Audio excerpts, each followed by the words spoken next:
getting dicey. Have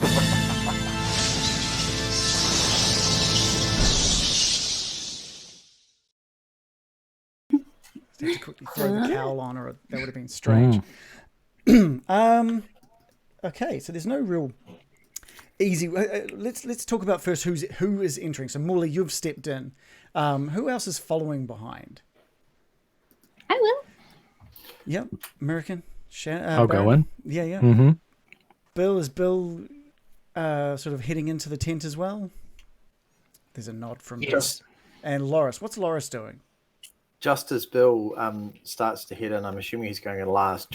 Loris is just going to touch him on the shoulder and just go, I might just step aside for this one. I've got some business I need to attend to.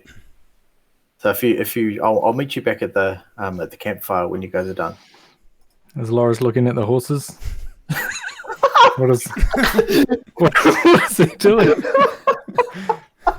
I thought you mean like Ismark's kind of business. Like just heads towards the bushes rather than just tell me. He's like, I know what you're up He's to. got a drop of deuce. Right into the water. Oh Big moonfish. You guys all head in. Loris, we'll come back to you in a bit. But you do notice that throughout this storytelling, throughout a lot of this, your time at this camp, both Irina and Ismark have kind of kept away. They're still just sort of hanging out near the path. They haven't really wanted any of what's happening here. They know that you've gone down there to get some information, and they're happy to leave you to it. And the four of you walk into the tent, and Madame Eva's just kind of crazily just laughing to herself at the table, and she looks up at you and she says, oh, well, you're here. This is so good. And she's very excited. She looks up at you, Morley, and she says, oh, Captain Morley, oh, so you're the first to come through this tent. I am, madam. And Morley takes a very kind of cautious step forward into the tent. Yeah, and she looks down at one of the kombucha bottles at your side, and she says, well, why don't you come and sit over here? It's good to see that, you've laid off the booze. It's good to see that you've gotten through that hard time. The boys from Burntwood Bay would be proud. At that, the hairs on the back of Morley's neck just kind of rise up a little bit, and he kind of adjusts himself. It's a time of my life I don't like to talk about too much, madam. Please sit, just sit. And she looks up at Mirakin walking up, and she says, Mirakin the exile, it's good to know that you've made it here. I need to bring it up. I'm just gonna walk inside and just silently sit. And she reaches out a hand towards you, Mirakin, like palm up, sort of beckoning for your hand. And her eyes are just like following you as you walk into the room. She beckons for your hand. No, I'll proffer my hand. And you place your hand into hers, and she places her other hand on top of yours. And she looks you directly into the eyes, and she says, you're missed, They miss you. And she lets go of your hand and says, please, take a seat. Oh. And then Baron, you walk in next. And she goes, oh, Brintel, quite the enigma you are. Equal rights for the dead, but you love to control them, don't you? Please, take a seat. Judgy. And Bill, you walk in, and you've heard Madame Eva sort of talking to everyone, using their names and sort of talking about things you hadn't really heard of yourself. And you step in, and she looks up at you, and there's just a small smile crosses her face and she says, "Oh, Bill, it's nice to see that Gil is no longer here. I didn't need Gil for this one. We needed Bill for this one. Please take a seat." And she looks expectant towards the entry to the tent as well. And she says, "And I guess Stormstriker has other things to attend to."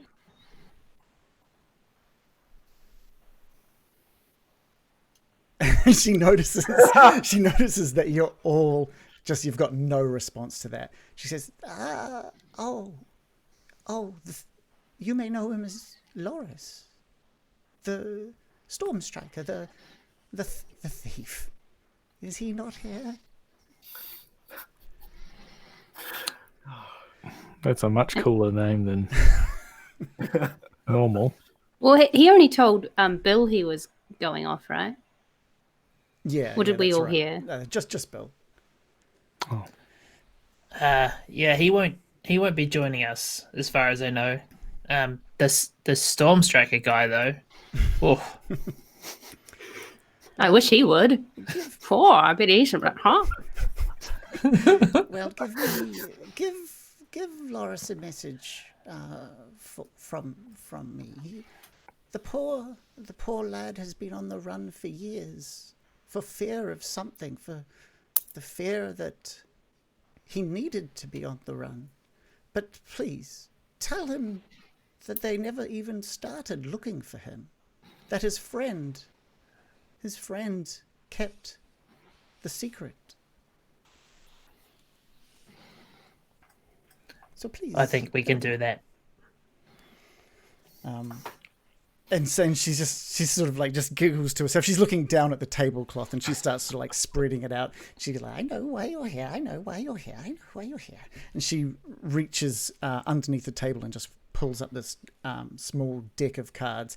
She looks directly at you, Morley, and says, "You've been the most excited. You've been the most ready for this, haven't you?"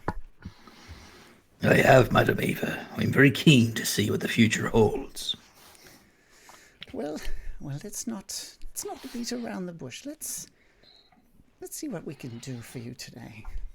And she sorts through these cards and makes two small piles, one a little bit smaller than the other, and places them on the table in front of her.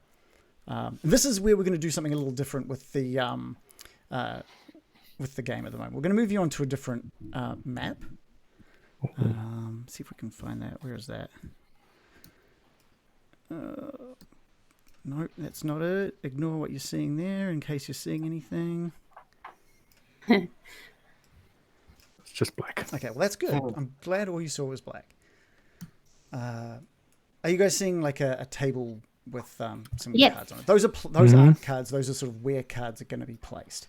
I'm going to make. I might even need a little bit of my book for this one. This is going to be a little intense, I think. Oh, Hit me. just tapping on the table. Another one. Split.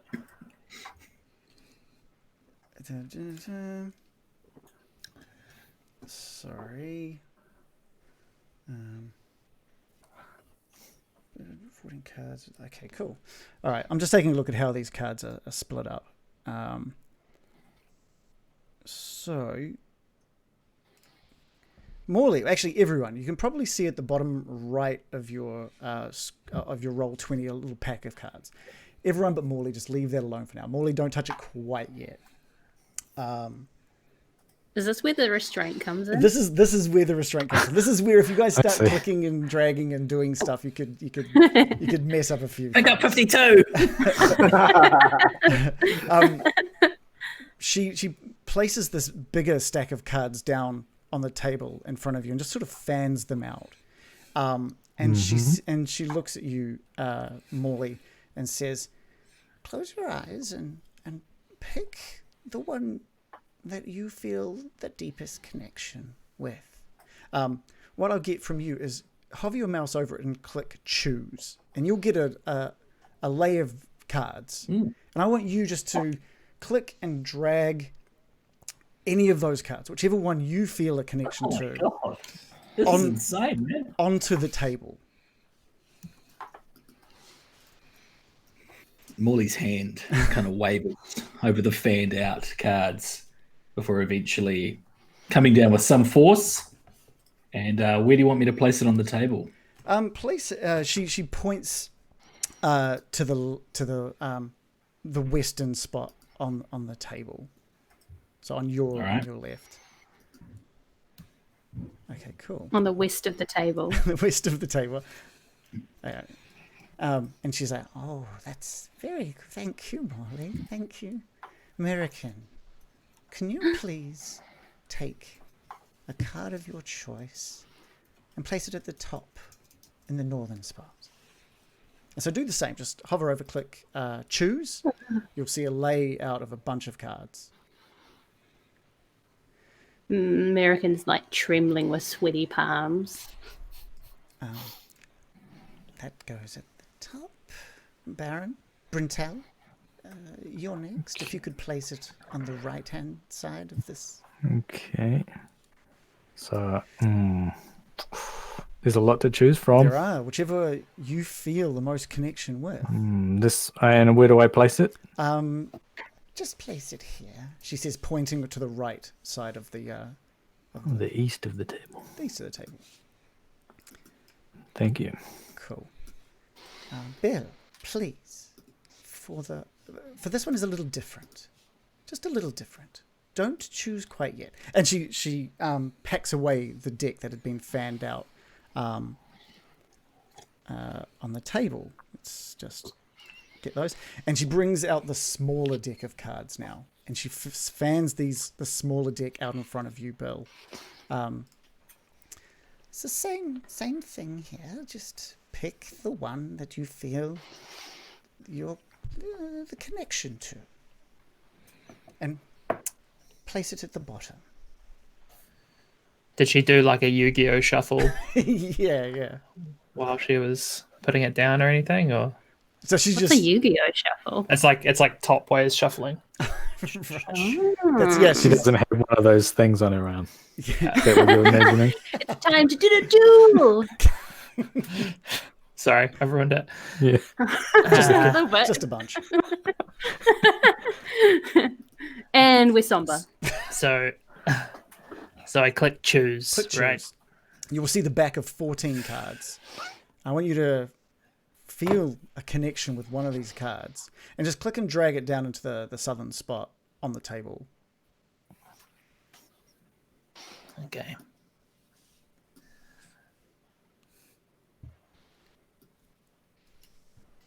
Well, he's concentrating. Yeah, it's good. Good concentrating face.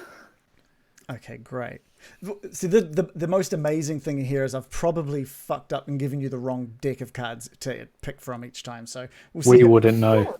No, the whole reading would just be broken. So we'll see how it goes. Oh God. And without Loris at the table, I'll grab the last card. And yeah, she just picks she points like a skeletal finger down across the fanned out cards and stops on one sort of near the middle and puts her finger down on it and slides it out from the deck and slides it into the middle of that arrangement. We can hide that now. And she taps. I'm not going to use the overlay because my mouth's not going to be in the normal spot because I'm just going to be going back and forth. She points to the card on the left and she says, This card tells of history. Knowledge of the ancient will better help you understand your enemy. And she grabs that card and she flips it over. And we have the merchant. So let's have a quick look at what the merchant means in that position. Ooh. What do you think it means that I've been had with my kombucha? So she says, this guy again.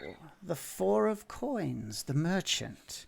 Seek a cask that once contained the finest wine, of which not a drop remains. And she points to the card at the top. And she flips this card over as well. If it'll let me... Here we go, flip card. Who did the left card? Whose card was that? That was Adam. Morley? It was Morley. Oh, yeah, Morley, sorry. This is my card up the top. Okay. The healer. So, this card, she points, tells of a powerful force for good and protection, a holy symbol of great hope. And she says, the healer. The healer.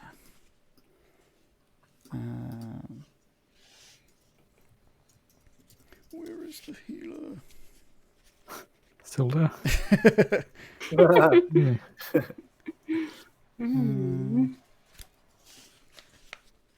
Sorry. Treasure location. It's a 3 of something. It's not that one. Oh, here we go. 3 of glyphs. The healer. Look to the west. Find a pool blessed by the light of the white sun. And she looks at the card in the right-hand position. She said, and she taps it, and she's like, "This is a card of power and strength. It tells of a weapon of vengeance, a sword." And she looks at all of you, takes a breath, and says, "Of sunlight." And it is number 7, the charlatan. I'm Who the picked that charlatan. one? Me. Yeah. This is the 7 of glyphs, the charlatan. Yes. I see a lonely mill on a precipice. The treasure lies within. And then she looks at the card at the bottom, and she taps this one as well and said, This card will shed light on one who will help you greatly in the battle against darkness."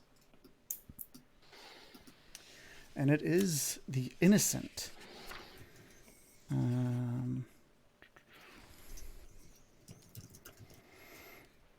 Oh, I see a young man with a kind heart, a mother's boy. He is strong in body, but very, very weak in mind. Seek him out in the village of Barovia. I think we met him. It's a big guy. And then she points, she goes a bit quiet, and she points to the card in the middle. Your enemy is a creature of darkness whose powers are beyond mortality. This card will lead you to him. She flips it over, revealing Don John. Don John. Don John. Oh, Don John. Is that like Don another way John. of saying dungeon? It's just Don John. I think so, yeah. She says, the king of clubs, Don John. Is that French for dungeon? He lurks in a hall of bones in the dark pits of his castle. And she lets that kind of just hang on the air for a bit before scooping up all of the cards again. Just scoops them all up and puts them back into her little pack of cards and places them back underneath the table. What did she say about the middle one, the Don John? What's that in relation to? Sorry, I'm just moving you up. It's like the one that the evil one that we're seeking to defeat or something. Okay. We'll point at the evil one. Oh, there. So So yeah, so your reading she's cleared it all off, and it seems to be complete. And she looks across at all at the table just to take in the absolute sort of quiet from all of you. Morley, was that what you were looking for? The future reveals itself in mysterious ways, it seems, Madame Eva, but I'm very glad to have had your insight. And I kind of take my hat off and kind of put it to my chest as a mark of respect and thanks. Good. And she's just she's a little happy. She's like, it feels like she's not completely there. She's a little batty, I guess. Betty? yeah, a little batty. Vampire Betty. Not that kind. I bring out my steak. Stake her. Yeah. Well, is there anything else you need to know before you head off on your journey? Will we ever leave this place, Madame Eva? Oh, Morley. Not many get the chance to leave this place, and not many get the chance to enter. Let's just say that whether or not you leave will be purely dependent on whether you can set Strahd free. Free we must. Free of what? Free of the curse that keeps him and everybody else here. Curse of Strahd. That's when the title would come up. This is just the prologue. Ugh. Oh Lord, that was very intense. And it worked. It actually worked. I'm really stoked on that. That's great. Yeah. Very awesome. powerful. So I hope you guys took some notes. I did. Oh, wait, can we do it again? Just Can you just repeat the whole reshuffle. thing? I'm sure between Baron and I, I've got it because I was writing down everything, Perfect. Mhm. Perfect. so Cool. I've got this I can try and share later. Yeah, perfect. Not that Laura's heard anything, but I'm sure you'll tell me. Well, this crew is kind of stunned in silence. Let's go out to Loris. Loris, you've just seen the crew walk into the tent. What's Loris up to?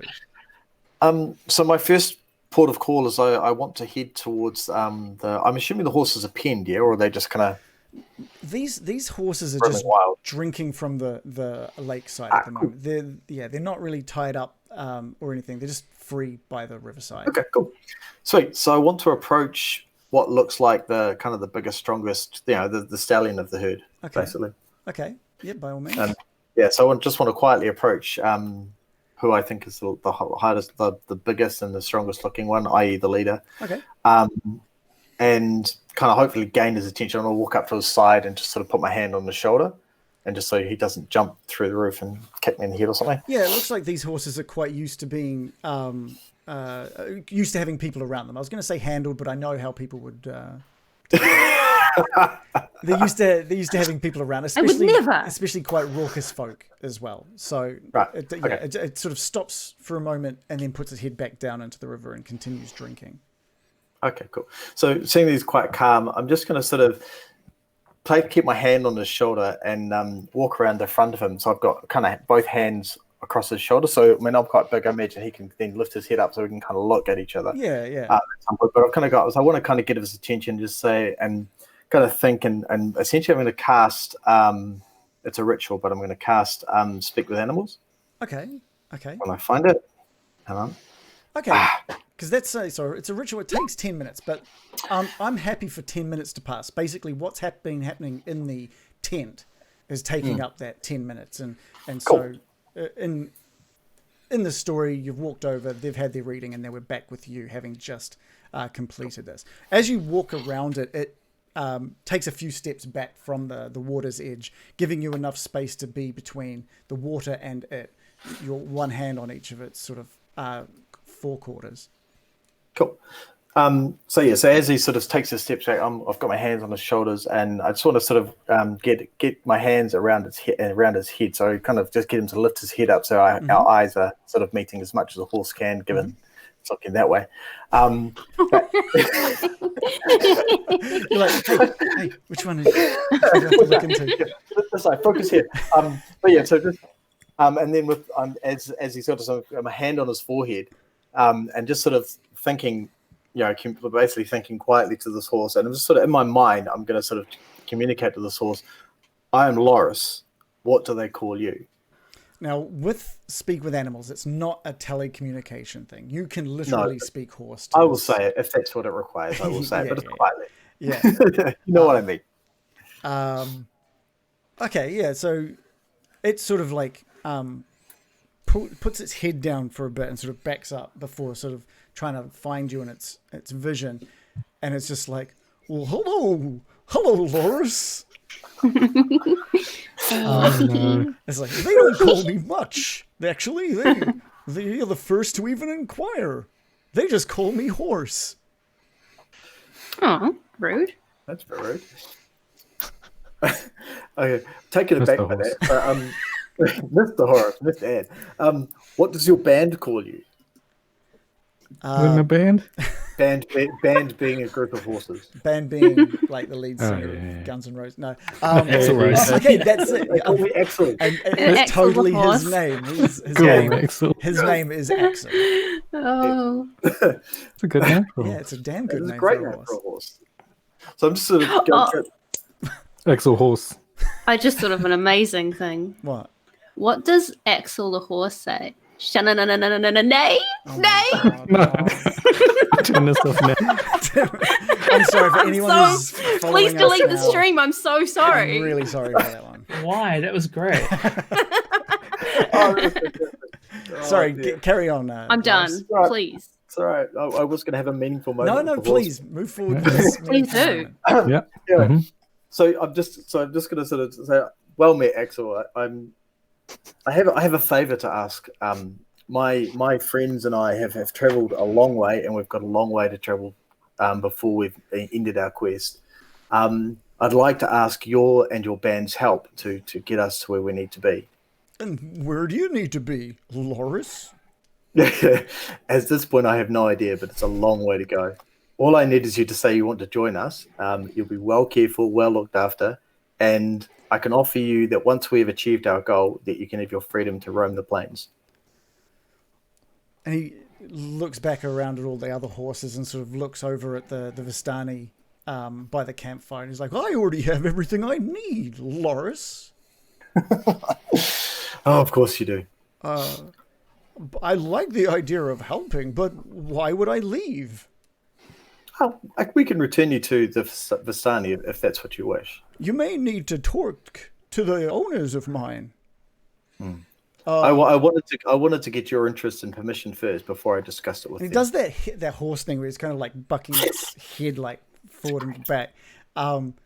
He's like, no one's ever even tried to talk to me before. If you need help, Loris, I'd be glad to help. Excellent. That is cool. Thank you. Yeah, he does mention that he's not sure about the others in his band, and he doesn't even know if the Vistani would let. Slash. He does let you know he doesn't. He's not even sure if the Vistani would let him go. Like in the end, he is owned by them, and he understands that. He's been raised for. He's been raised and cared for by them for a long time, but he does really sincerely appreciate someone of your height and stature that's with that commanding presence coming over here and being gentle and conversing with him. That's all I wanted. Cool. I'll leave him to his water drinking and so forth, and I want to sort of head towards. Did we get the name of one of the Vistani that we were talking to? I missed that the week before last. No, last week. you didn't get any names, but he is still sitting by that campfire with his stein in his hand. Yeah, I want to head back to the chatty guy that we met and just sort of plant myself beside him. Oh, well, look at the size of this motherfucker. Yes, I'm big. Have you got a drink? Well, I don't, but I'd appreciate one, thank you. And he reaches down and brings up a stein and hands that over to you. Cheers. And he cheers, and he clinks your drink, and he's already a few in now, and this is just going all down the sides of his mouth and onto his shirt. It's good to see a man enjoy his drink. 'Tis indeed. What can I do for you? I have a favour to ask of you and your group. Oh, a favour, boys! A favour over here. What might it be, big man?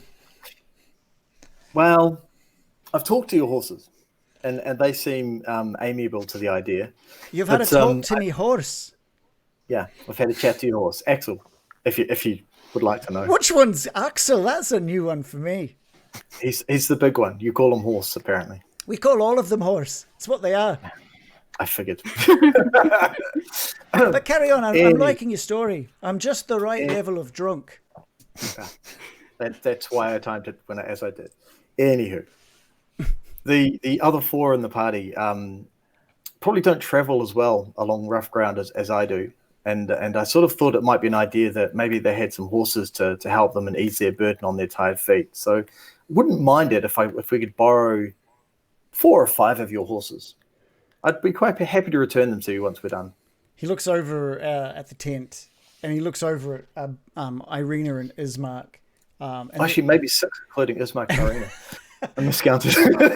And then he looks back at you, and he goes, I don't need to. "We've got 8 horses, and you want 6 of them? Yeah. How are we I'll leave you supposed with to get around?" You guys have got feet. Roll I a just figured- roll a persuasion. Roll a persuasion. Oh, God. Not for the feet comment, just in general. Alright, I'm going to find my thing. Persuasion. Let me this be the last we hear about my terrible negotiating. You've got feet. That's You've true. got feet. Can fucking walk. Exactly. I rolled a 16. A 16. You were saying about persuasion, Wally. It's a dice roll, Dave. Great dice roll. Come on. It's Masterful. Adds all the power to the words. He looks you up, and he says, "Look, I know you're here, and I know Madame Eva thinks you're kind of special. So I'll do you a favour, and maybe you can borrow a couple, as long as you bring them back when you're done." Make it 4, and I'll definitely be bringing them back for you. Make it 4, he says. And he looks around at the other, and everyone just sort of like laughs. Come on, it's half. 50 You're lucky I don't make it 1. That's not much of a favour, is it? 1. Is that what you said to him? One's Not much of a favour. One's not a favour. That's barely a generous offer. I thought you guys were generous. I heard the stories that the Vistani were generous and helpful to travellers. He leans forward a little bit. You're much higher, even in a seated position. He leans forward and he looks up at you and he says, "Big man, if Strahd learns that we helped you even a little bit, there's going to be hell to pay for us. We can offer you. We can offer you Trust 2. me, Strahd. Strahd won't know. Strahd sees everything. If you think he doesn't know you're right here, right now, then you're crazy." Okay. I was going to lean in a bit further and just sort of say, by the time we find Strahd, Molly would have ripped his fangs out. And this little bit. Well, yeah, we've already heard that story. Like, yeah, I'm pretty sure. Mark my words, it'll happen. We'll come back with the fangs of Strahd if that's what you want. He's starting to worry a little bit. He's like, "I'll give you 3. I'll give you 3. Please, just bring him back. We need the horses as well." Sure. 3 will do. I'm sure that will at least be helpful to Ismark and Irina. It'll do. Okay, cool. We'll go back to the other group, which is just finishing off. You've had your reading. You're sitting in kind of silence, and Madame Eva is just kind of like looking over at you all, just sort of expecting questions or you to get up, or she's expecting something from you. American's kind of sitting there like in a trance, just like, silent until she just sort of gives her head a shake and snaps herself out of it and sort of takes in her surroundings again. And she's sort of leaning forward, amazed at everything that's happened and sort of bursting with questions for her. I'm going to look around at my companions and gauge what they're up thinking as well. Do they look spooked? I'm a little spooked. She's obviously, I thought that she might be faking this American. But I'm going to got my number. I'm going to quietly say, I don't think she fully, she couldn't really tell the past, but I think she can tell the future. I don't know. I think, she definitely, she knew things that she shouldn't know, And she's just sitting there listening to this conversation. She's pretty damn good. How did you do it? How can one learn such things? This may sound crazy. Okay. We were in a ghost house. Don't ask. Well, you probably already know. But I found this orb. I mean, the big guy, he kind of smashed a statue to get it for me, which I guess was kind of sweet, but I have it now. And is this a thing I can use to do a thing like you? And she laughs. She sort of looks at it and starts sort of giggling at it. That's glass, dear. That's just glass. Not so I can't use it. I want to be cool like you. Oh, we almost died to get this. Oh, unfortunately. I know, but that's okay. You came away a little stronger.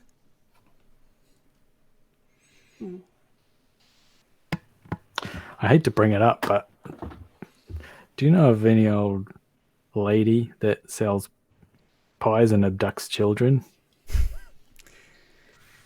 Maybe some kind of charlatan? Brintella, I know everything that happens in Barovia. And luck may have it that one of the cards has pointed you in that direction already. Yeah. Do you know where this precipice is? Or that's as much. I don't get any concrete information. The mill that you seek is between Barovia and Valaki. I see you appearing there. Thank you. Morley takes out a couple of pieces of silver and just slides it across the table and just nods gratefully.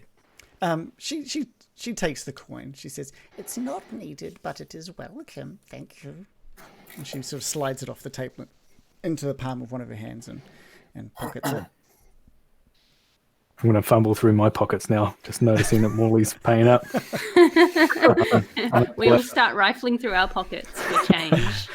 I find a few cigarettes and let's try and straighten them out a bit bent and put them on her table. She sees you all kind of like looking for things, and she just slides the small silver dish out into the center of the table, and she says, "Anything can go in there."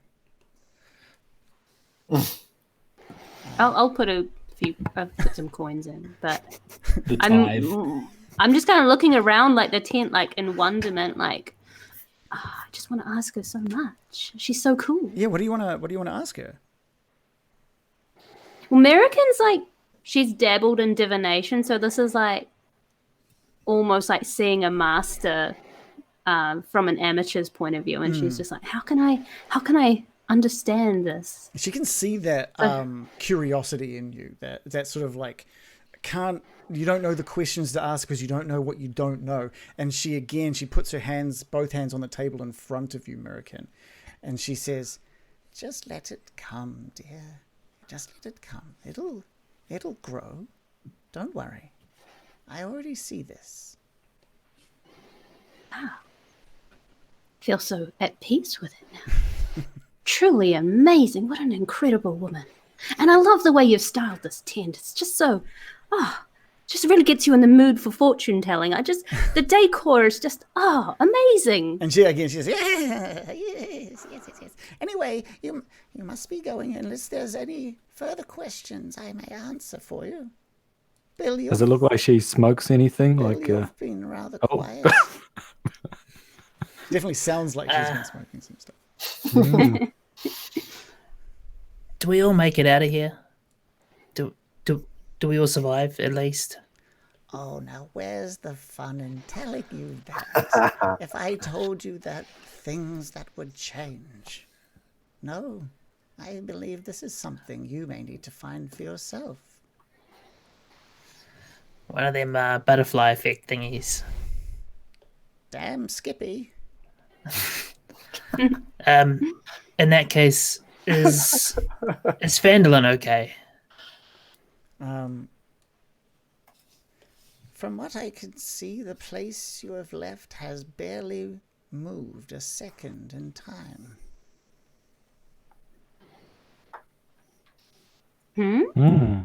Is this... Do you mean Fandolin's not of this world? Fandolin is not of this world. This world is not of Fandolin's world. Oh.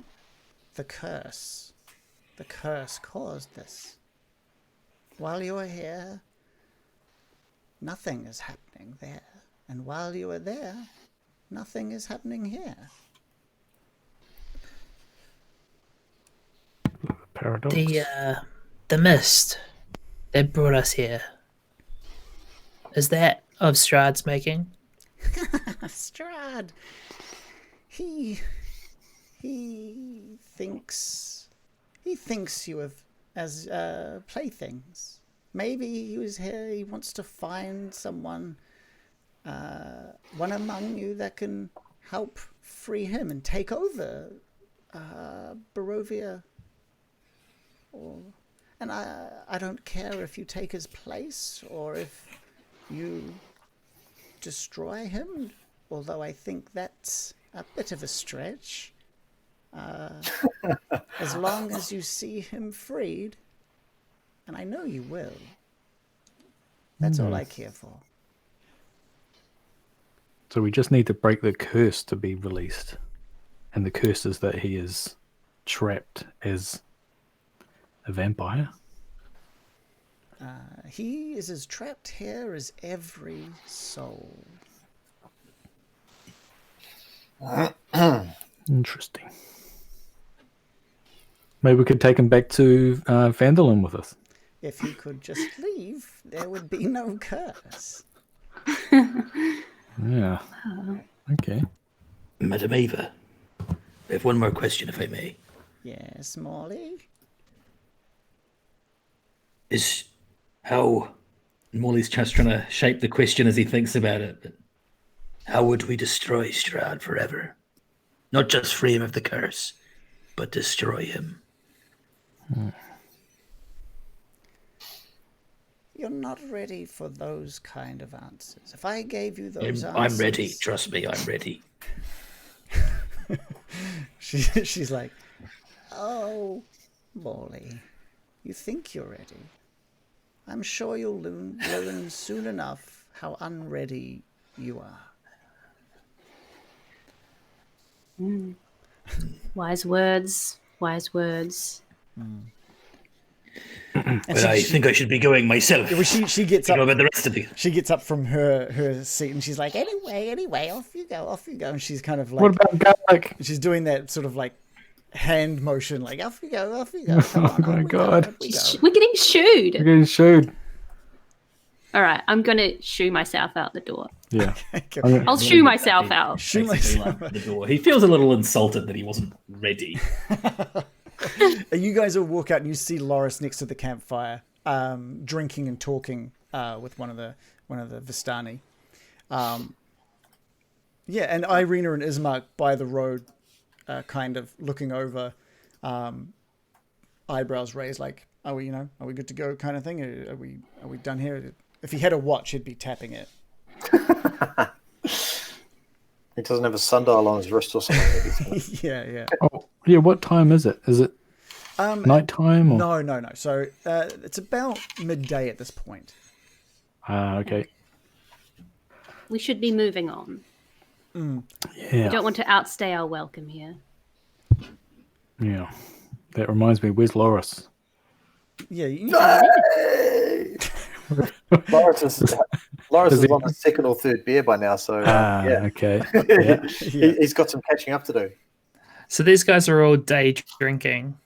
It's 12 o'clock. It's all right. yeah, they are It's allowed. all day drinking. These guys, it looks like a day of partying for these guys. Well, we must be leaving. Yeah, as Mark says, we've got quite a way to go, actually. There's still a good 8 hours worth of travel, especially once we head back up to where the gallows were. We really should be off. And he's a little concerned at this point. Yeah. We Did you don't say right, head isn't back to it? the gallows? I've got us some horses. What? Excuse me? For the fangs of Strahd, we can have 3 horses. Cool. As long as Morley's just got to bring back the fangs and the horses, and we're good. Okay. Well, I'm And sure he'll Loris do will that. find this is the deal that he's made. That Basically, is, bring the horses back and the fangs of Strahd. that's amazing. Yeah, I think that could come in handy if we want to get to Valaki. I fear that if we travel all night, the remaining 8 hours, we're going to be quite exhausted by the time we get there. So the horses may come in handy. Awesome. Fantastic. Loris, you know, I wasn't 100% that I'd be able to rip the fangs out of Strahd's mouth. The moment God took over. I was So convinced. much more of it. I was really convinced. I've made a deal with the Vistani that we get 3 horses for the fangs. So you kind of need to back me up on that one. Well, thanks for that, mate. And you can see one of the Vistani, having seen you exit the tent, he beckons over to another guy, get the horses ready. And he, one of the other guys puts his drinks down and heads over and grabs the one next to Axel, and then the one on the other side of Axel. And I think, yeah. You only got Duff. And and the Vistani at the fire says, No, get the big one. We promised him the big one. And he brings Axel and the 2 horses from either side over to you guys. But you've got to promise me you're going to take care of them, Of course, they'll be treated like our bestest friends. and you'll bring them back as soon as you can Absolutely, and with the fangs of Strahd, with As the promised. funds of Strahd. That's right. as promised. Thanks to this guy over here. Thanks to the captain. Absolutely, Morley promised me that he'd do it. He said he'd do it, so it's all good. Molly says, No promises on that. Well, you'll certainly get your horses back. I can absolutely promise you that. Let's have no more talk about any fangs or any sort. We certainly haven't had any problems with horses being slaughtered wholesale by the guy who we're pursuing. I mean, nothing.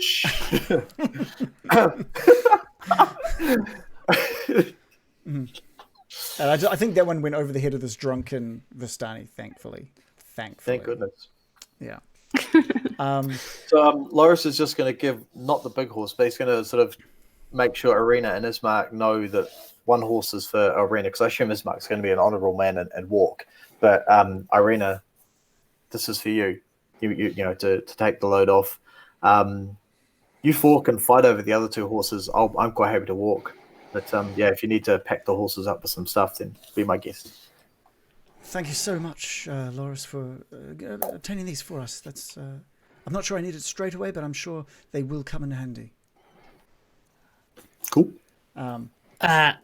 Ismark, Yes, Bill. do you happen to have access to, say, a carriage of any sort back at Barovia? Yeah, I think we'd not that we've got the horses to pull it, but we do now. We could definitely get back to Barovia and secure the carriage. That's a great idea.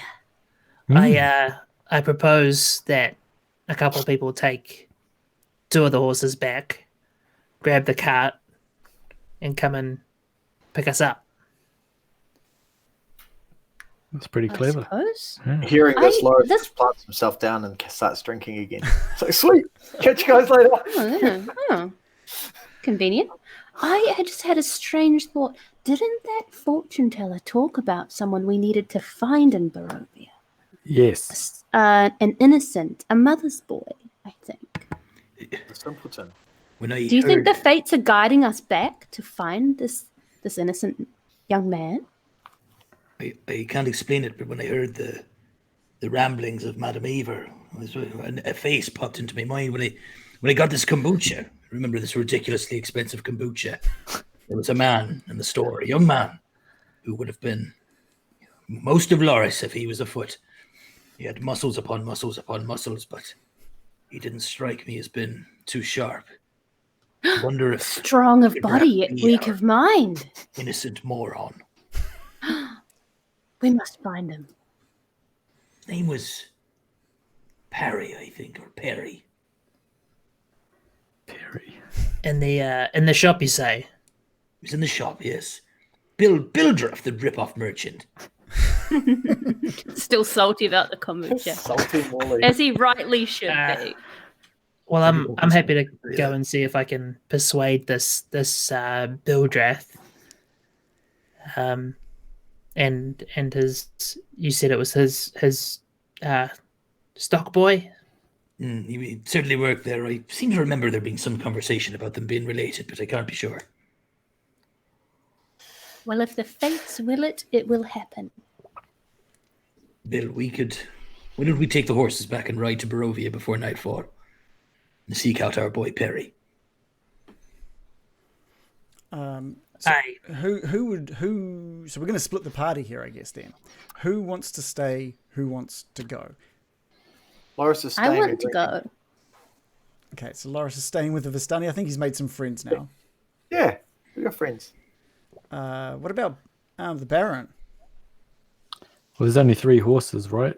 There are 3 I horses. think you 3, Morley knows where to go. Bill's pretty good at persuading, and so is American, I'm sure. I'll stick around here. Yes. Baron, have a beer. It's a pint right here, mate. I'm not really in the mood because I'm thinking about Pie Lady abducting children. Yeah, But yeah. What a buzzkill. I Sit will. and plan. I'll just have a bit of a drink. Yeah. Okay. Let's have a few pints and plan how we're going to capture this lady. I want to hear all about her. Ismark, do we have your permission to grab the carriage from your estate? Could you give us instructions? Yeah, not a problem. It's just the estate behind the house. It shouldn't be hard to find. Everything's there in regards to hooking it up. It shouldn't be a problem. It might be a bit weird with 3 horses, but I'm sure it'll be okay. Have vampires ever been invited inside the caravan? Not that I'm aware, but I'm not even sure if it works like that. Baron, it's a good Pretty sure it does. That's what it- That's the beast. Oh, such a good dude. I'll come with. I'm quite good with animals. I'm sure I can handle these. Okay. Nice. So you guys have done something I was not expecting, but it makes sense. It makes sense from all the things that have happened. So we're going to go on a bit of a tangent. So there's a couple of things we could do. So we could move forward, just time skip through to the 3 returning into the village. Or we could do it the long way, but that might make a couple of you bored for a little while. So we could just sort of like skip through if you like. I vote time. Yeah. Time skip back. Okay. Yeah. All right, so Bill, Bill, Morley, and American, you all grab a horse each, wave goodbye to everybody, and Ismark says, "Please be back as soon as you can. We probably need to bed down here. I don't think we'll be getting to Vallaki today. Not ideal, but then we do have carriages and horses, so it's a bit of a trade-off." I have one last question. Can a vampire enter a ring of caravans? You can give it a go Without while being you're out there. invited. I don't know. Like this, are you talking about this camp? This camp, yeah. This ring of caravans. I don't it's know. essentially their home. Which is why I need you here before nightfall. We need you back here in case anything happens. Off we go. Yeah, don't leave us for too long, Bill. Yeah. So we'll time skip back to Barovia. Morley, Bill, and American. It is oddly quiet on your journey back to the village of Barovia. There's barely any wind. There's barely any sound of wildlife. It's almost a little eerie with the lack of things going on. And with rolls, We're rolling for animal handling. I mean, if you want to make it more trouble in the time skip, we can totally. Yes, we would like to roll for handling. You handle the horses well. Yay! We rolled the thing and succeeded. D&D, guys. Feels so good. It's so good. You guys enter on horse back into the middle of Barovia, into the town centre. In front of you to the right as you enter in is Bildrath's Mercantile, and a hard right would lead you down towards Ismark's and Irina's house. I say we grab the carriage first. Looks We more might- impressive that way. Okay, so yeah, Agreed. you guys head past, give Bildrath's a little look as you go by. You take a little look at Mad Mary's house, and there seems to be that sobbing again coming from Mad Mary's house. Get over it. Such a downer, honestly. You make your way back to Ismark's and Irina's house, and there behind, exactly where he said it was, next to 4 slaughtered horses, is this beautiful carriage. It's I'm going to cover the horse's eyes a little bit. It's quite a regal-looking carriage as well. It's fully covered. It looks like it could seat maybe 4 people, 5 people on the inside, as well as room for some luggage and belongings, as well as house maybe 3 on the front, 1 on the reins, of course. We'll grab the this delicious horse meat that's just lying around. Oh, what are you doing? Have the horses been unhooked from the carriage? Yes. Yeah, they weren't just kept like attached to it overnight or anything like that. For all eternity. Yeah. I'm just going to pull my horse up. Having seen where the carriage is, I'm just going to pull my horse up around the corner. I think you might need to roll animal handling for that. Yeah, give me an animal handling roll for that one. Oh, yeah. I fail. Oh, man, I got away with it up until now. I rolled an 11 plus 2. Which is more than enough, thank you. That horse, Excellent. that horse is. I think Loris had like a little bit of a talk to these horses before they went off, just to sort of, trust the people who are going to be leading them, ride them, basically guide them safely back to Barovia and back. So these horses seem to be doing anything you want from them. So the carriage is made for 4 horses or for 2? It looks like it's made for 4. Okay. And you secure the 3 in there. This is why Ismark said you might have a little bit of a problem with it, but in general, it looks like it might work okay. You can put Loris in the 4th spot. I'm just like looking at them like, don't get any ideas. I'm not going to wild shape into a horse. Wild shape. Burican could do it. Oh my god. Horsekin. Cool, yeah, so you attach these horses. Mirror again. Oh, what? How did I miss that? That was incredible. Yeah, you guys get that all sorted out. Ready, you put all you take off your baggage and stuff and place it into the carriage as well. Like everything looks good. How are you going to be driving this carriage? Where is everyone in this carriage? American, do you want to tell us what we should do? You're probably the best with horses. I mean, I'll take the reins.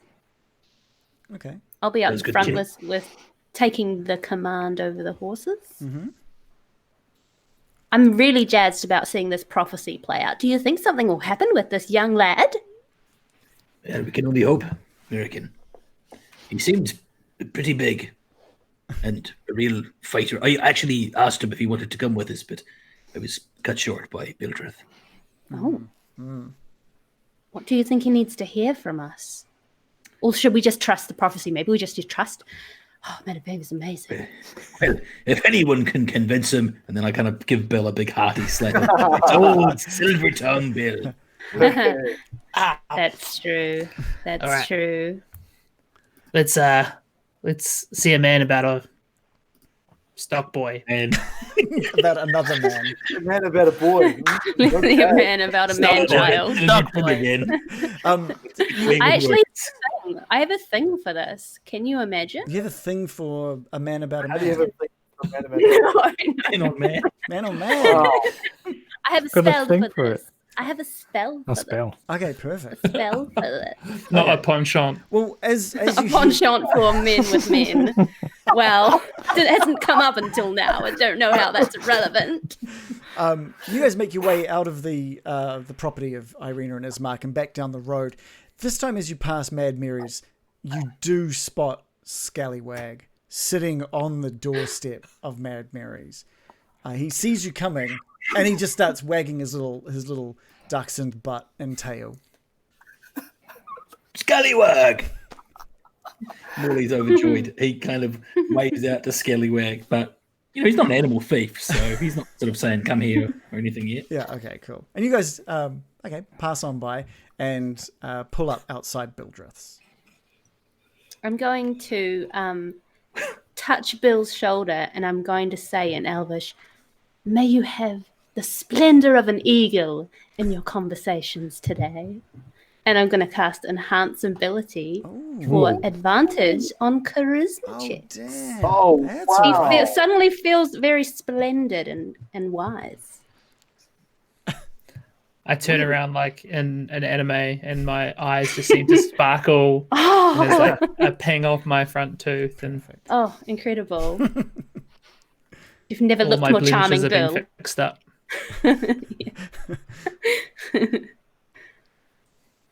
And are you Go going to get go him, Tiger. inside? Yeah, I go. No. inside. I'm gonna leap yeah. off the wagon as well. He's right through there, Bill. You need to ask for the big man out back. All right.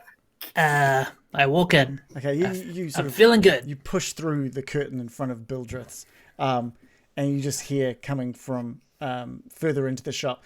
Welcome to Bildreth's Mercantile. How can I help you? Bildreth, my good man, how are you? And we'll take a break here. We'll take a break. Oh,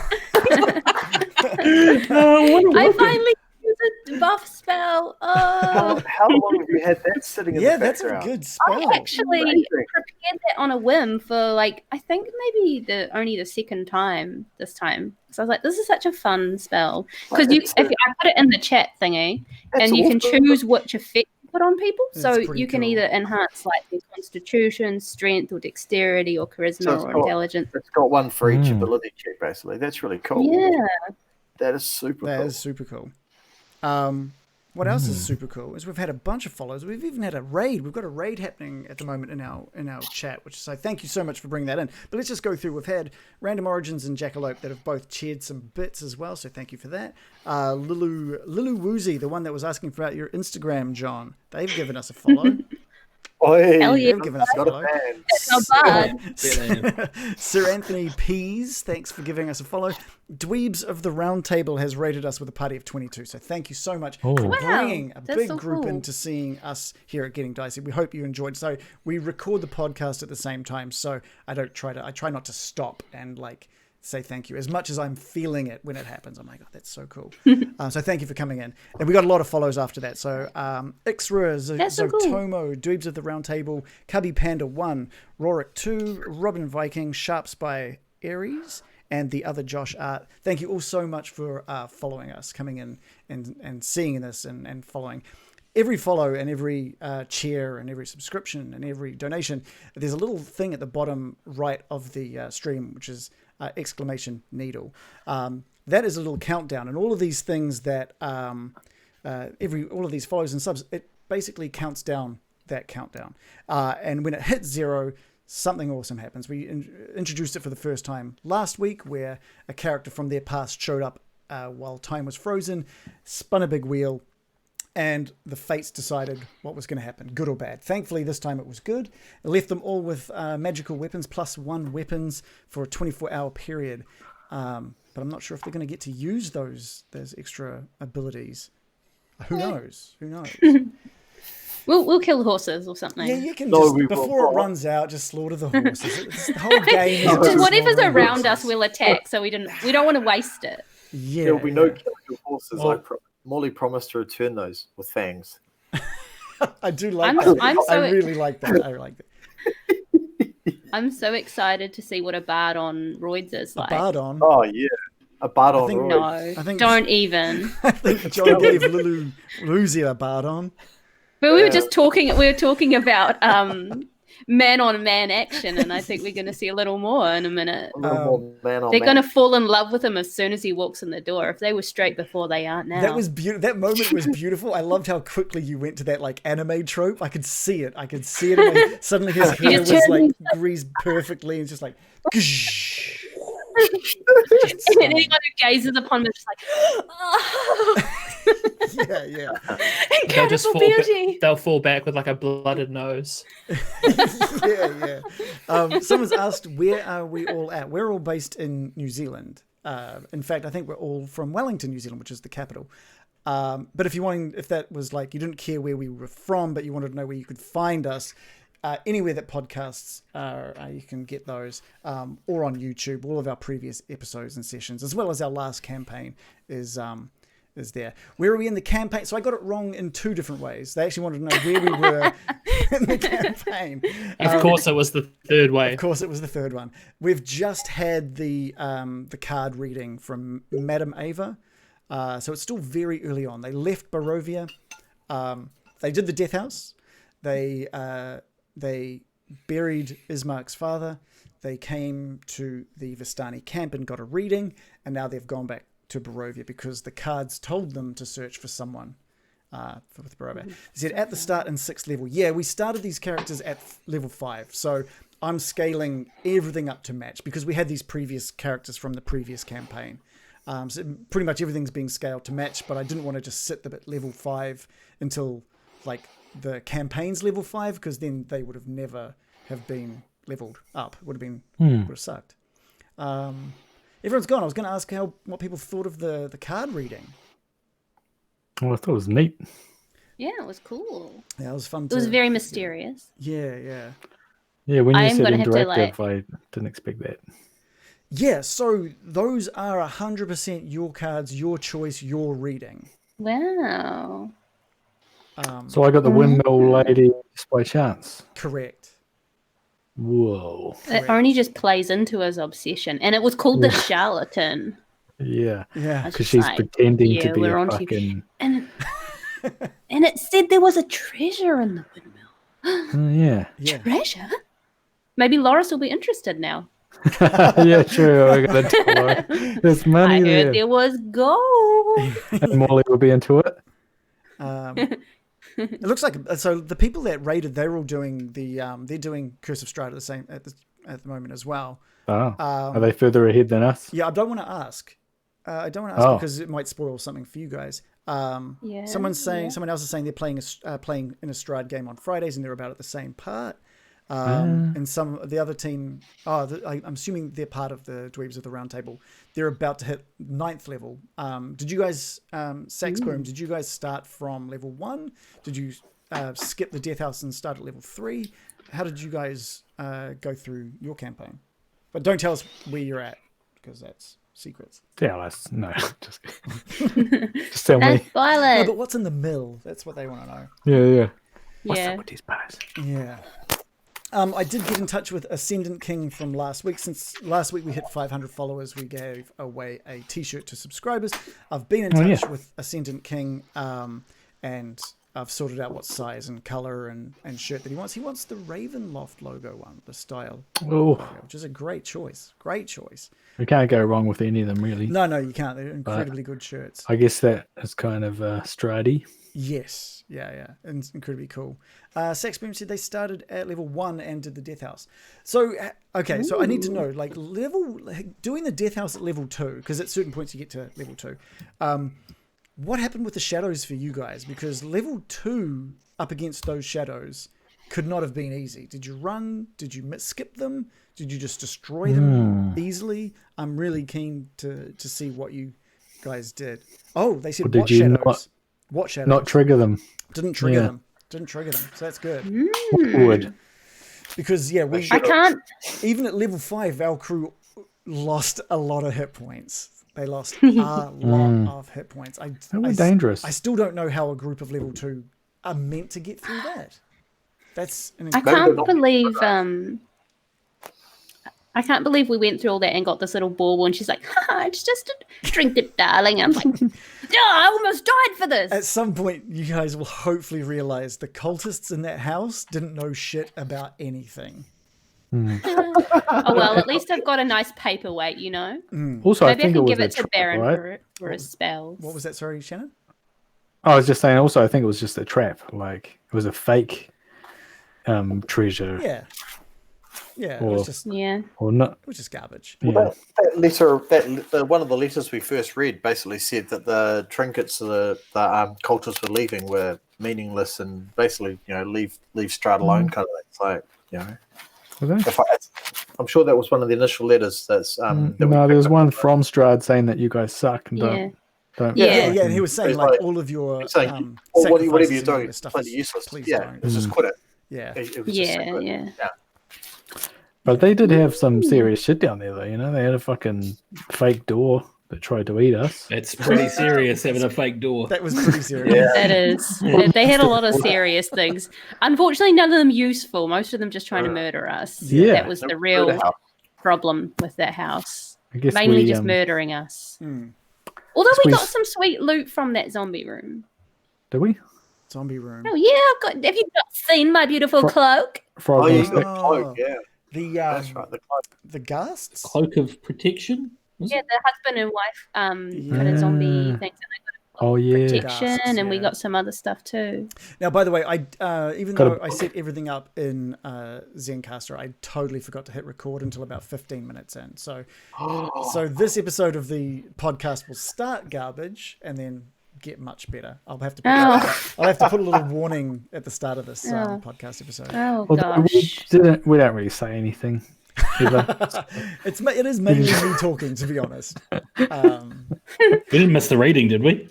We did, but I'll just use the stream's audio. For Yeah, it, so get it's off the fine. stream. Yeah, it'll still work. It might not sound great from the get go. Okay, are you guys ready to jump back into the curse Yes. of Strahd? Yeah, I want to see I should- Magic Girl. I was just going to really quickly say, the card reading was awesome. I was listening to it, but I was doing stuff around the house. Oh, right. It was so cool. Okay, cool. As long as you got it. Oh, because I was going to ask what people thought of that reading, because it was very. Yeah. I said to both Shannon and Joe that you guys chose those cards. You guys have decided the path that your journey is now going to take. So that could have gone. Also, It could have gone so differently. There's Wow, like 40 that's cool. cards there. wow, damn, that's crazy. Or 54 cards, something like that. And it makes a material difference, I'm assuming. Any Well, card, it'll affect our actions. I any guess. card in any position would have told a very different story. Also, Just logically, shout out, Yeah. What was that, John? Sorry. shout out to Madame Eva for like us knocking on our backstories a bit. Yeah. Now we know Loris is a thief. Yeah, well, Thanks Loris for that. doesn't even know about that. You guys haven't even talked about As soon as you Storm guys Striker. mention anything about Stormstriker, Loris is just not going to be happy. Fuck. Yeah. We're gonna be like, Nobody knows Loris, a thief? No, what? that. No one knows that. Can I call you Stormzy? Personality. Stormzy. Storms. Yeah, what's up, Stormy? Stormzy!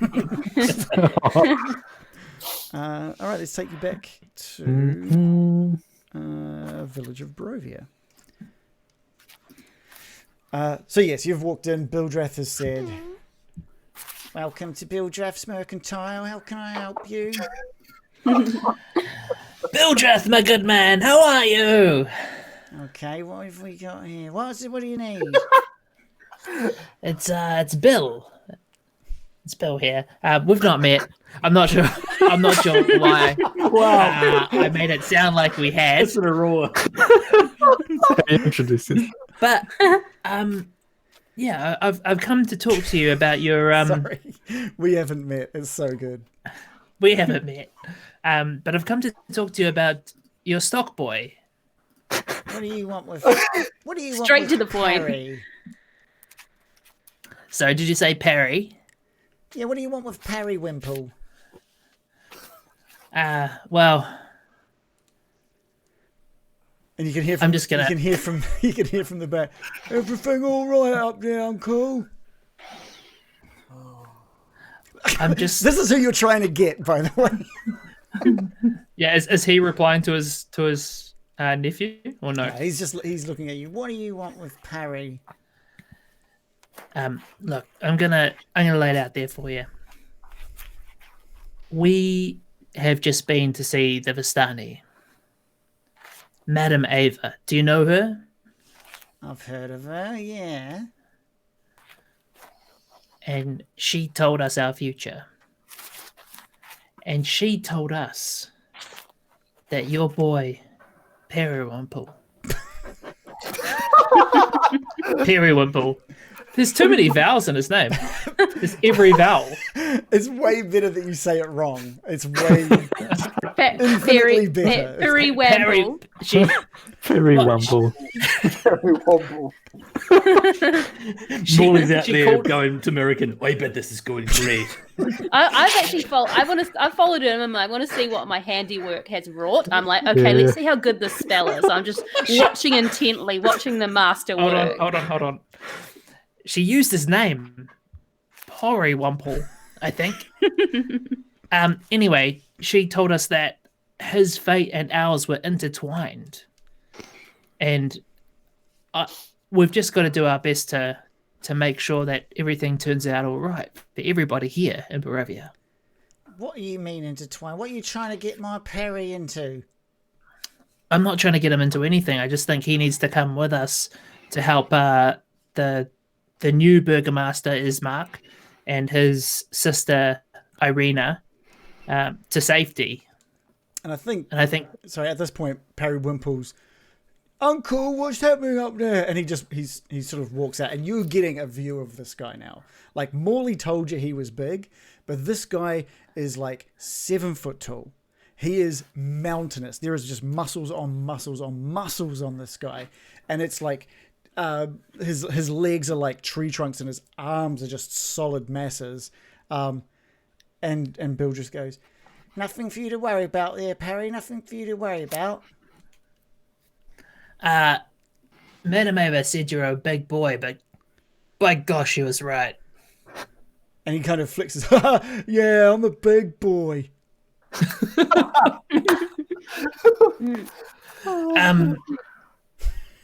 So Bill Drath, like, level with me here. What's it gonna take?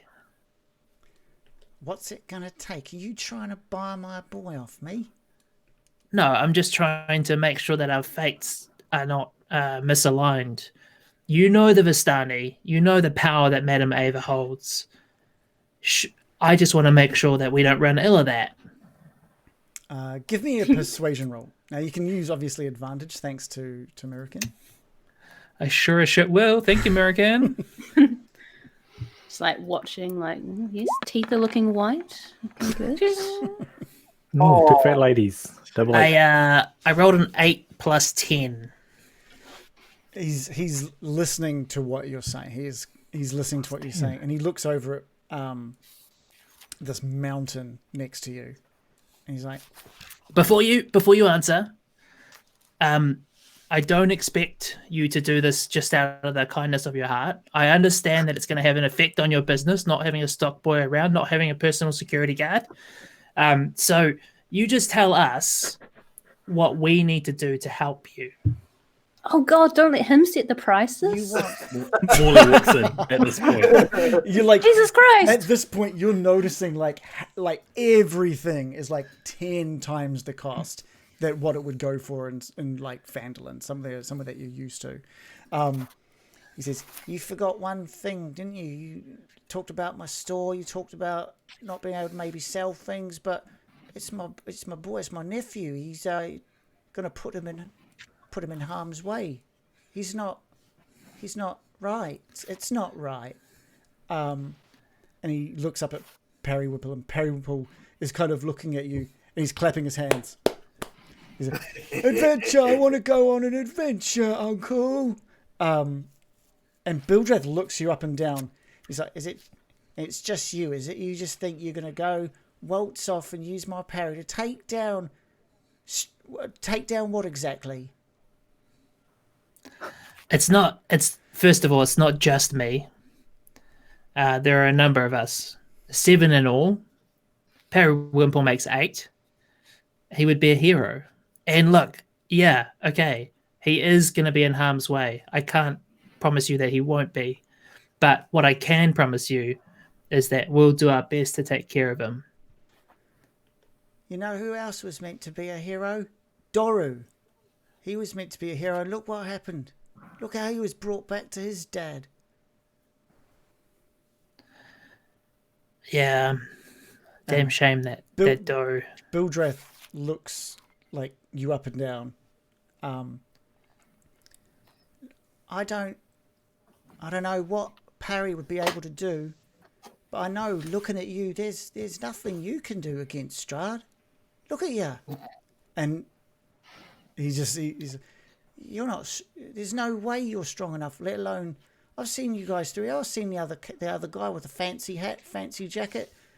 You guys don't know what you're up against, do you? We will find out. Look, I mean, you know this place better than what we do. And because of that, you know that we would have come through the Death House. And you know that we survived that. And you know that that is no small feat. So perhaps a little bit of a modicum of trust in our abilities. And if he's close enough to me, I'll clap my hand on his shoulder and cast Cure Wounds.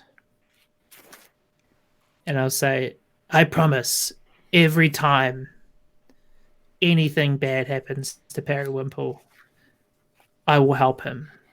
And Bildreth rolls his shoulder, stretches it out. He goes, "That had been bothering me for quite a while, actually. Thank you." And Periwinkle looks down at you and then looks over at Bildreth. I don't think he really understands what's the gravity of this situation. He's like, "Come on, Uncle, let me go. Yeah, I just want to go out and have some fun here." And Bildreth he's looking down at the counter, and he just takes a little moment for himself, and he looks up at Periwinkle and he says, "All right, Perry, you go back out with the back there, okay? You go stock those shelves. Ain't going to stock themselves, eh? I ain't going to stock themselves." And Periwinkle goes, "Oh, you never let me have any fun," and stomps off into the back room. And there's a moment of silence, and he sort of beckons you closer, Bill. And he says, "It's not that I doubt your intentions. I just don't think now's the right time. I think in your current state, you're going to get my boy killed. And I can't allow that. If this is meant to be, like Madame Eva said, then it'll find a way of happening. But I can't let him. I can't be the one that sends me boy out there to die. I don't know what I'd do."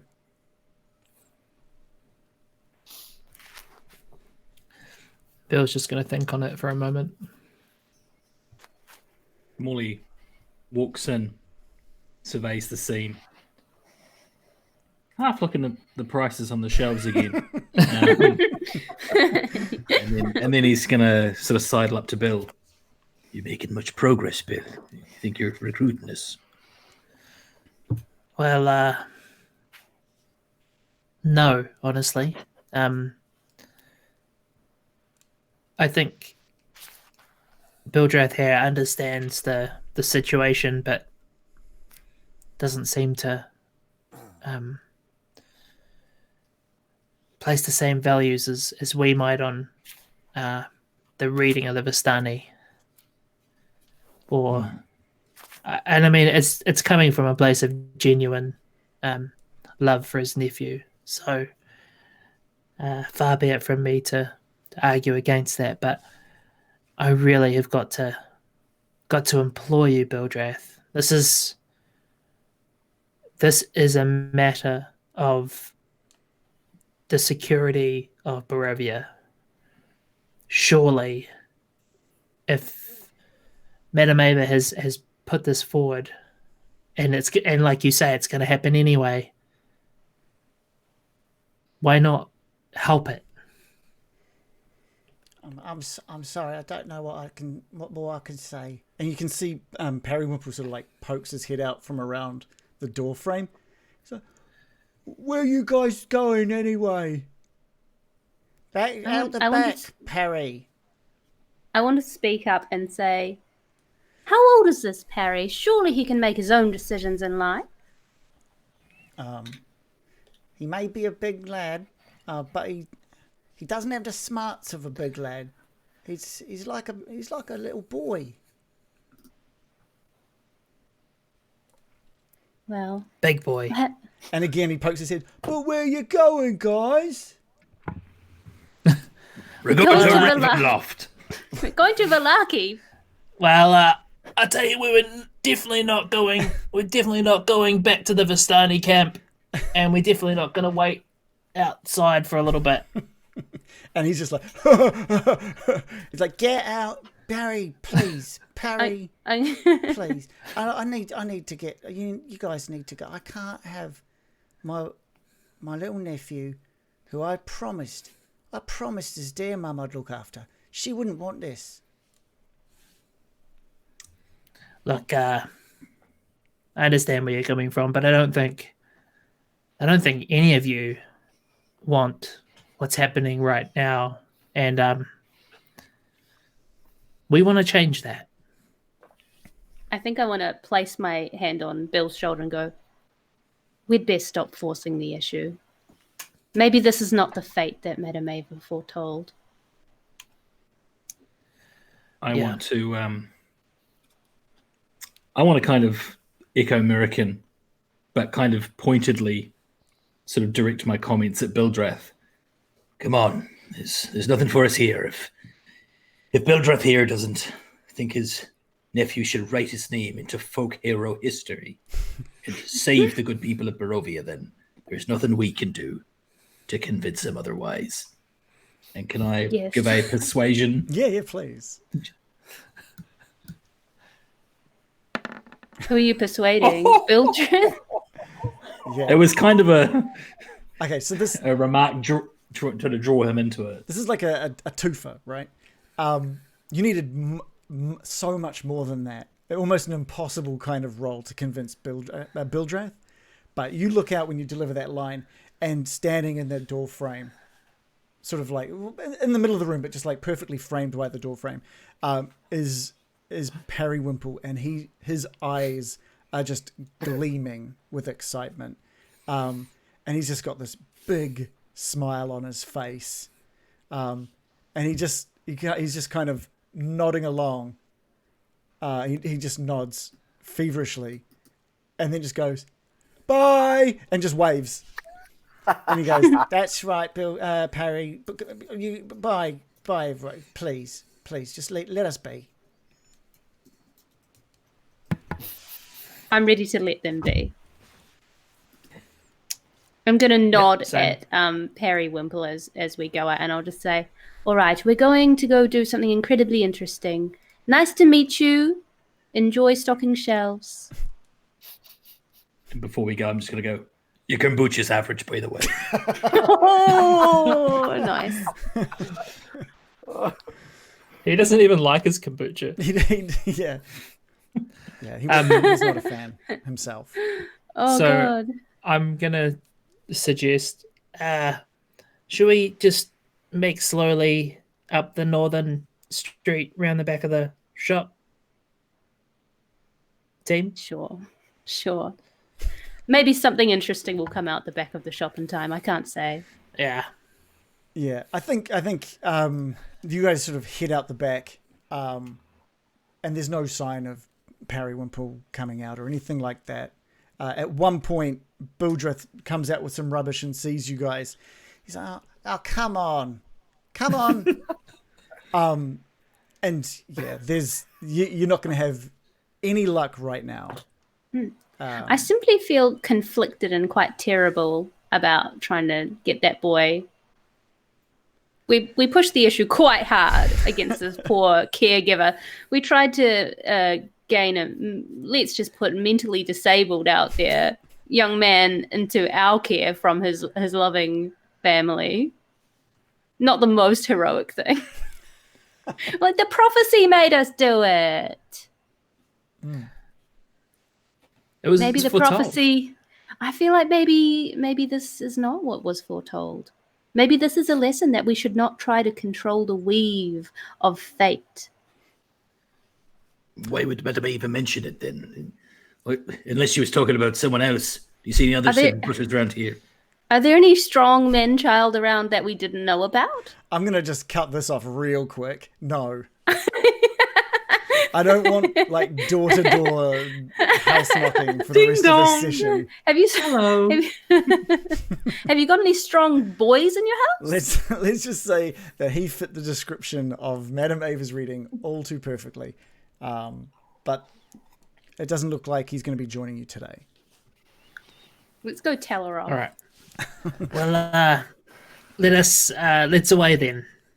All right, and I think just as you're getting back into the carriage, Scallywag has made his way up to the side of the carriage as well. Scallywag! Just excited to see, especially Morley, but also Mirakin.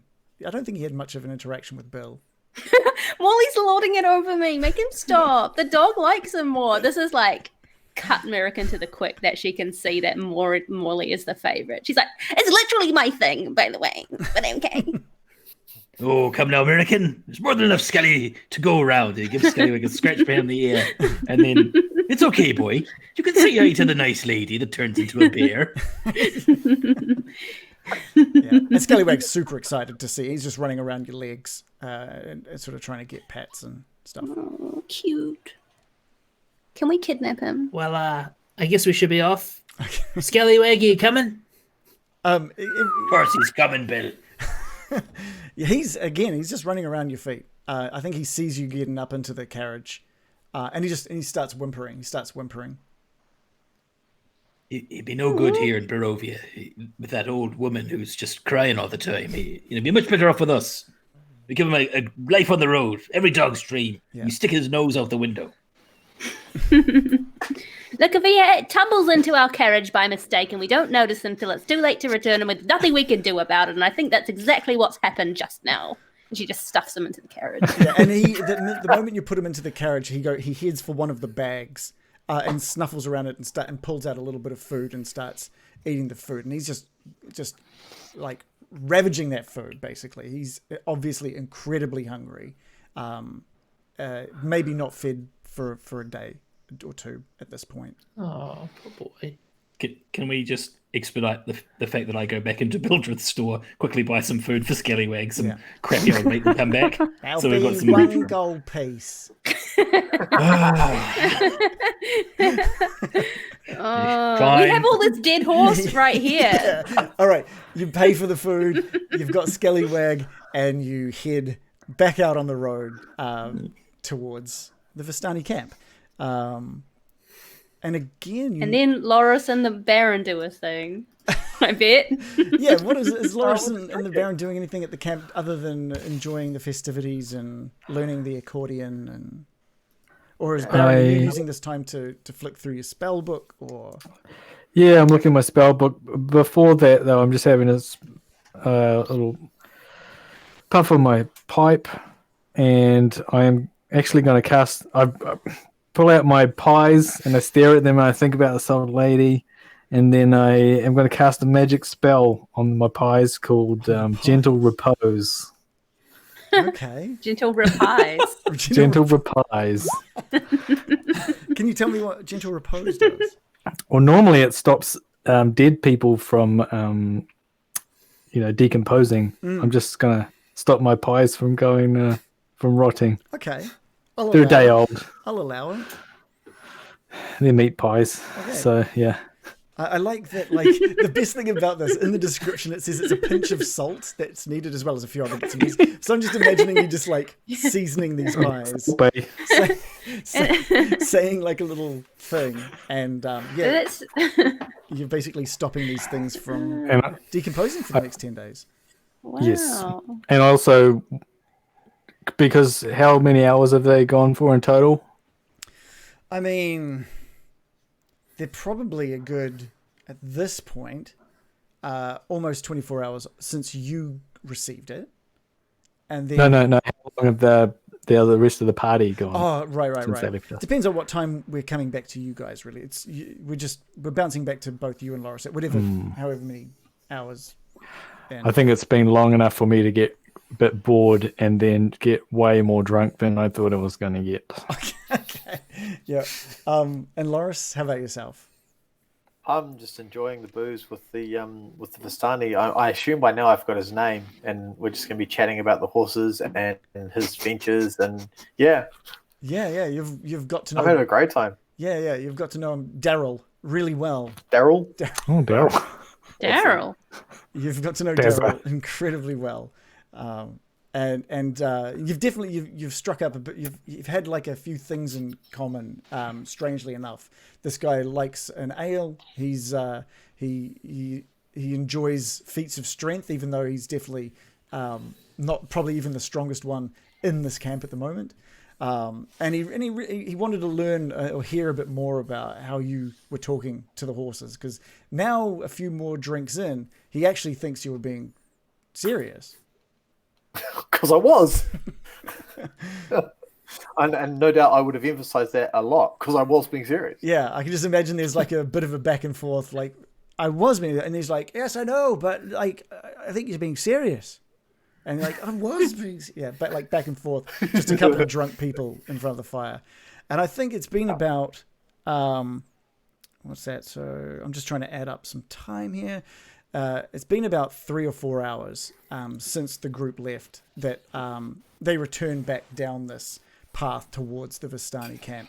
So the site, Baron and Loris and Ismark and Irina C coming down the hill is just this carriage with 3 horses. American, you're at the reins. Bill and Morley, are you inside the carriage or are you sitting outside with American? I'm outside.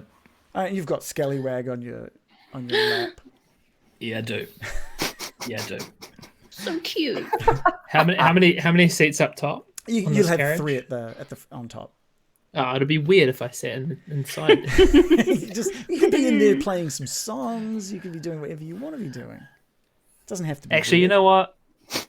Bill's always want to be a fancy boy. He's gonna ride inside. Yeah, and I think you're really enjoying this. You've seen, thanks to your past, you've seen people live this kind of elegance. And I think you get in and you stretch out and you're like, yeah, I'm meant to enjoy this. And after a while, you're just like, why am I meant to enjoy this? I'm just like, I'm just in it. And so you keep trying to, maybe I'll enjoy it better like this. And you stretch a different way.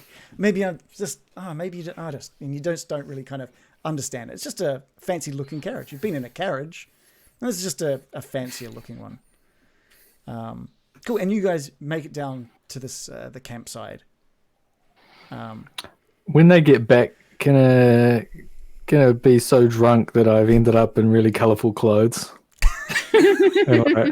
Give me. I want to get a charisma roll. Out of my black and into advantage. this colour. Oh. Because you're drunk, they're drunk. Everyone gets more charismatic when everyone's drunk. Yeah, sure. Yeah, that's true. What am I rolling? Just a charisma roll. Charisma. With advantage. Do I have any charisma? Where's my Probably Like, plus 0. Yeah. I'm a -1. Oh, really? Yeah. Oh, I'm a +2 actually. Here we go. Oh. Oh, double nines. So 11. okay. I think 11 is you've convinced someone to give you like a jacket. Well, they've convinced me.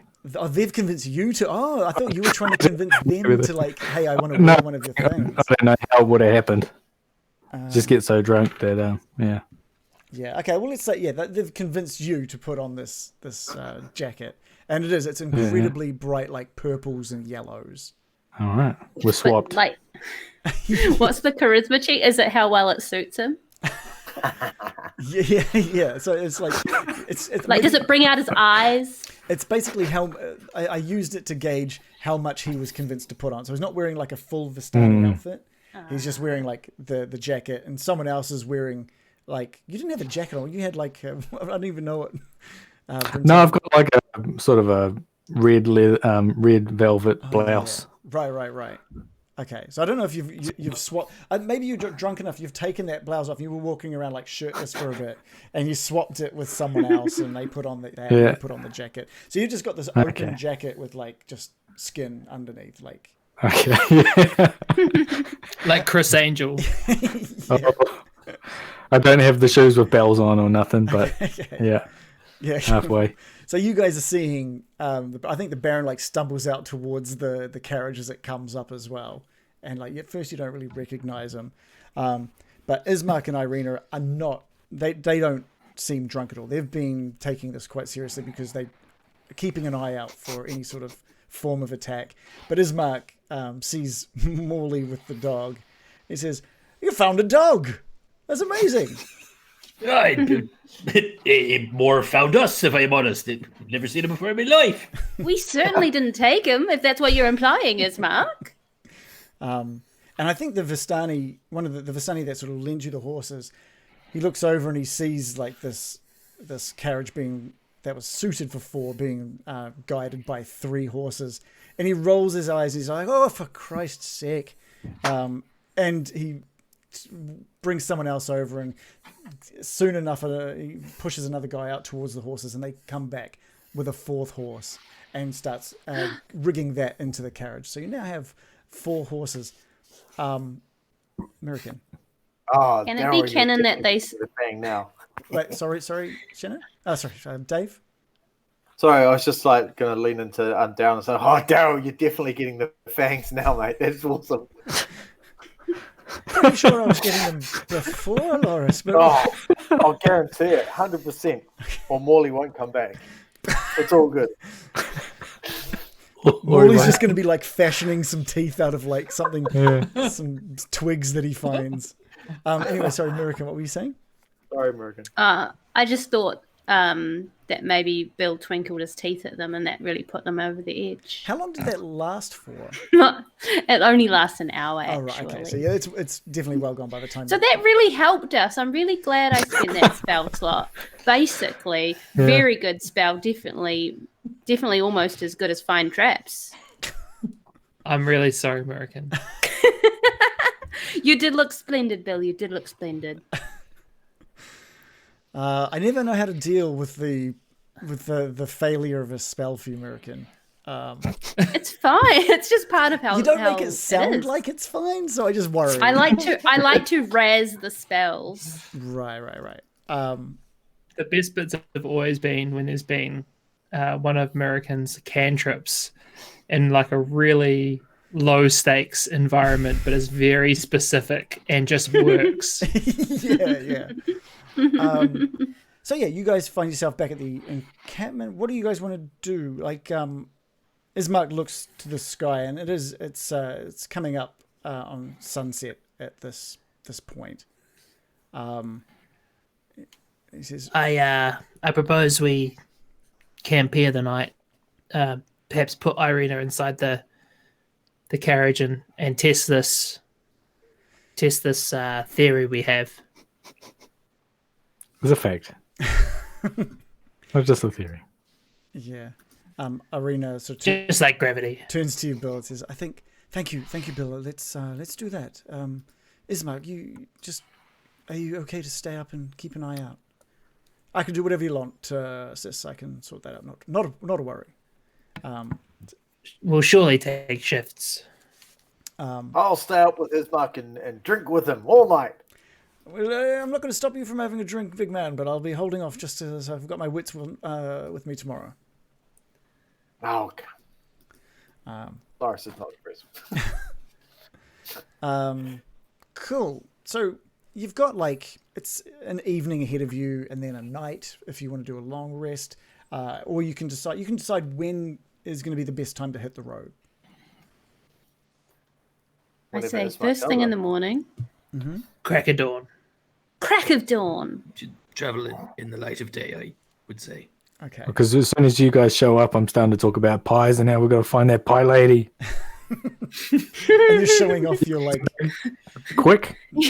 Just shirtless with a jacket on, rambling about pies, just start grabbing people like the pie lady, the pie lady. You guys are hardly gone for 10 minutes. Let's get to the pies. You haven't. Oh, look. Whoa.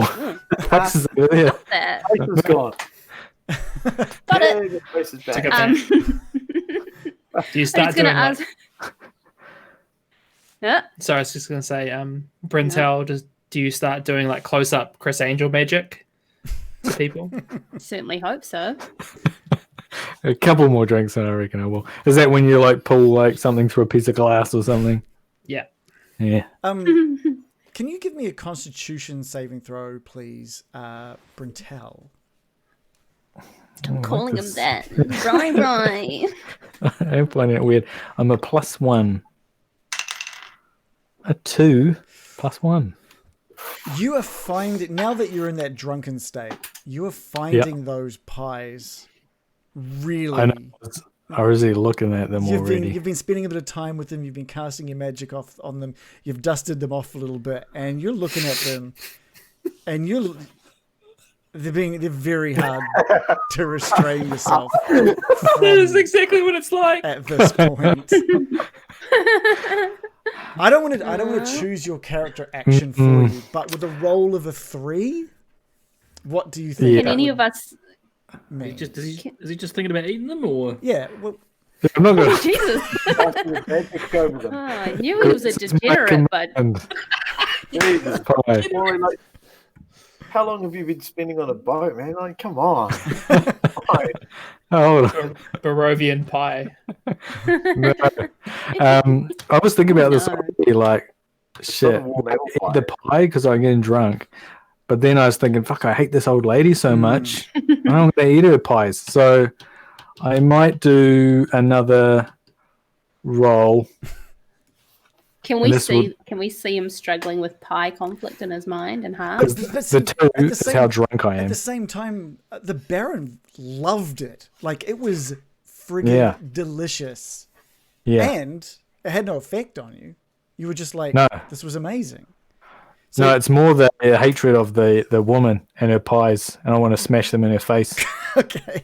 So that's why, should I eat it or should I smash it with the pie? So I'm going to do a charisma roll, I think. Okay. Okay. What before you roll? What? Oh, okay. If I get it high, then I won't eat it. If I get it low, I will eat it. So I got a 13. You decide. 13. I'd say a 13 is enough for you to decide for yourself whether you can push past that. Just hold off for it or not. I'm just gonna have a nibble. You're gonna have a nibble. A nibble. Okay, you just a bit of a pie. Yeah, you're kind of That's the tip. Yeah, I'm just one big bite. Yeah, you look down at it. You look down at it and you're kind of like, that fucking old woman. And then you look down at it and you're like, but it was really good.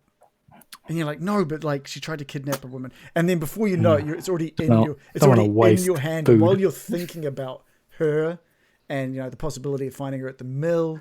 You're just like hate eating. You're just, without even thinking, while you're thinking about the other things, you're just taking little bites from it.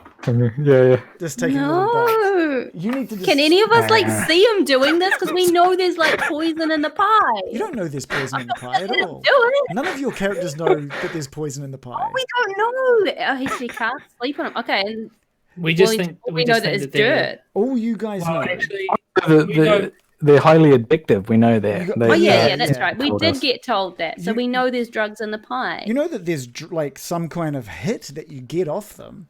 Yeah, but it doesn't seem to do anything. Yeah. So you take a couple of bites. Mm-hmm. Do you finish it?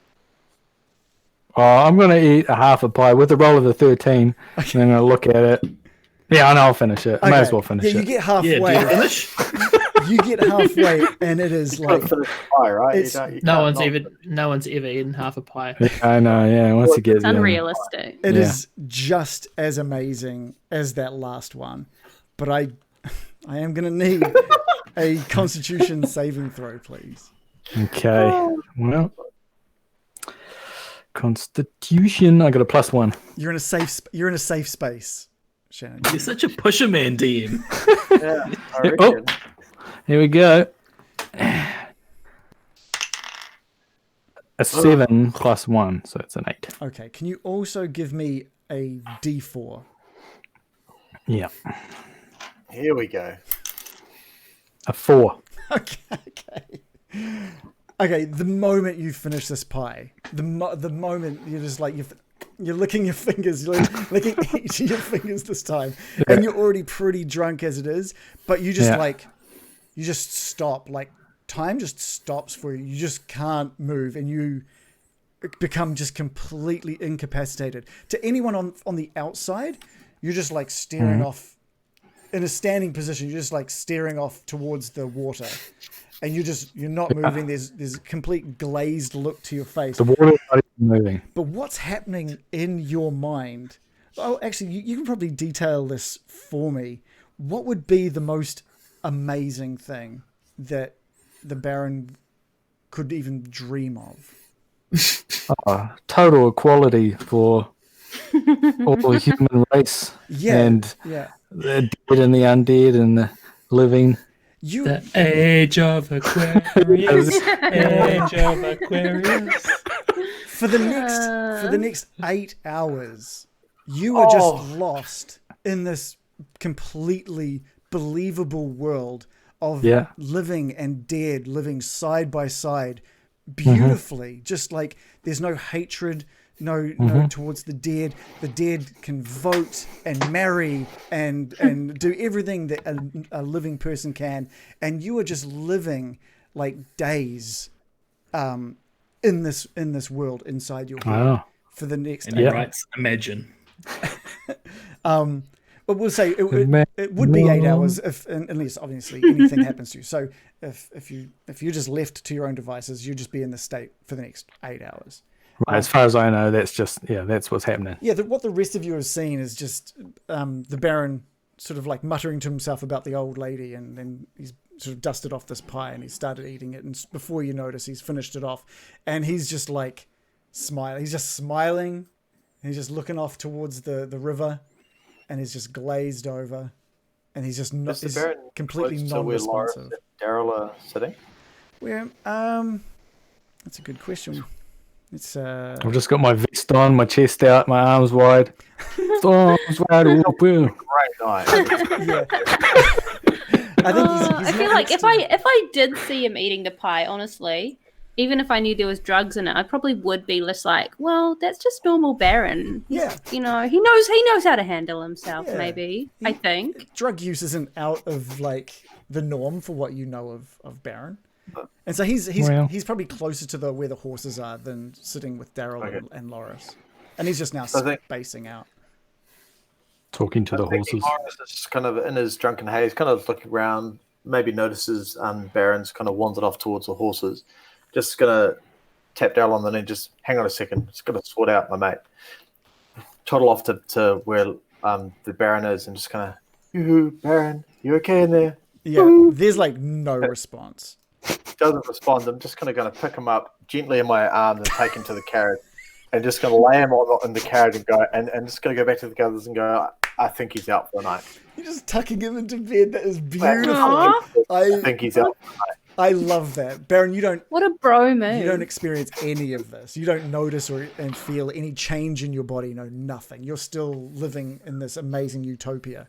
And yeah. What a legend. And Loris just comes over and he's waving in front of your eyes and he's obviously concerned and he picks you up and he puts. Are you putting him into the carriage or? Yeah, into the carriage, just kind of to the side in some gentle position. And Irina's already kind of curled up on one of the seats inside the carriage, and she notices you coming in and sees you just sort of like this big Goliath, just putting this kind of frail little human and lying him down on the other side, and she just gives you a smile and sort of closes her eyes and tries to get to sleep. Is there anything the rest of you want to do before calling it a night? I'm helping take watch. Okay, cool. Around the caravan. Cool. Morley, you American? Anything from you two? I'll do the same. I'll go on shift. Okay. All right. That's cool because that's fine. So I think the two elves or the elf and the half elves can sort of just do 4-hour rest. Is that right? Is that the same for you, Bill, or do you need the full 8 hours? I need a full 8. Okay, that's cool. But I also think Ismark is helping. Yeah, for sure. So you guys take turns, and it's a pretty uneventful night. You've sort of been watching the bonfire slowly become unattended, and as everyone drunkenly makes their way back to their tents and carriages and stuff.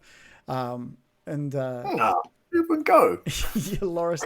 I think at a certain point you're kind of just curled up next to the fire, the dying bonfire. You're definitely not in a state to keep an eye out at this point.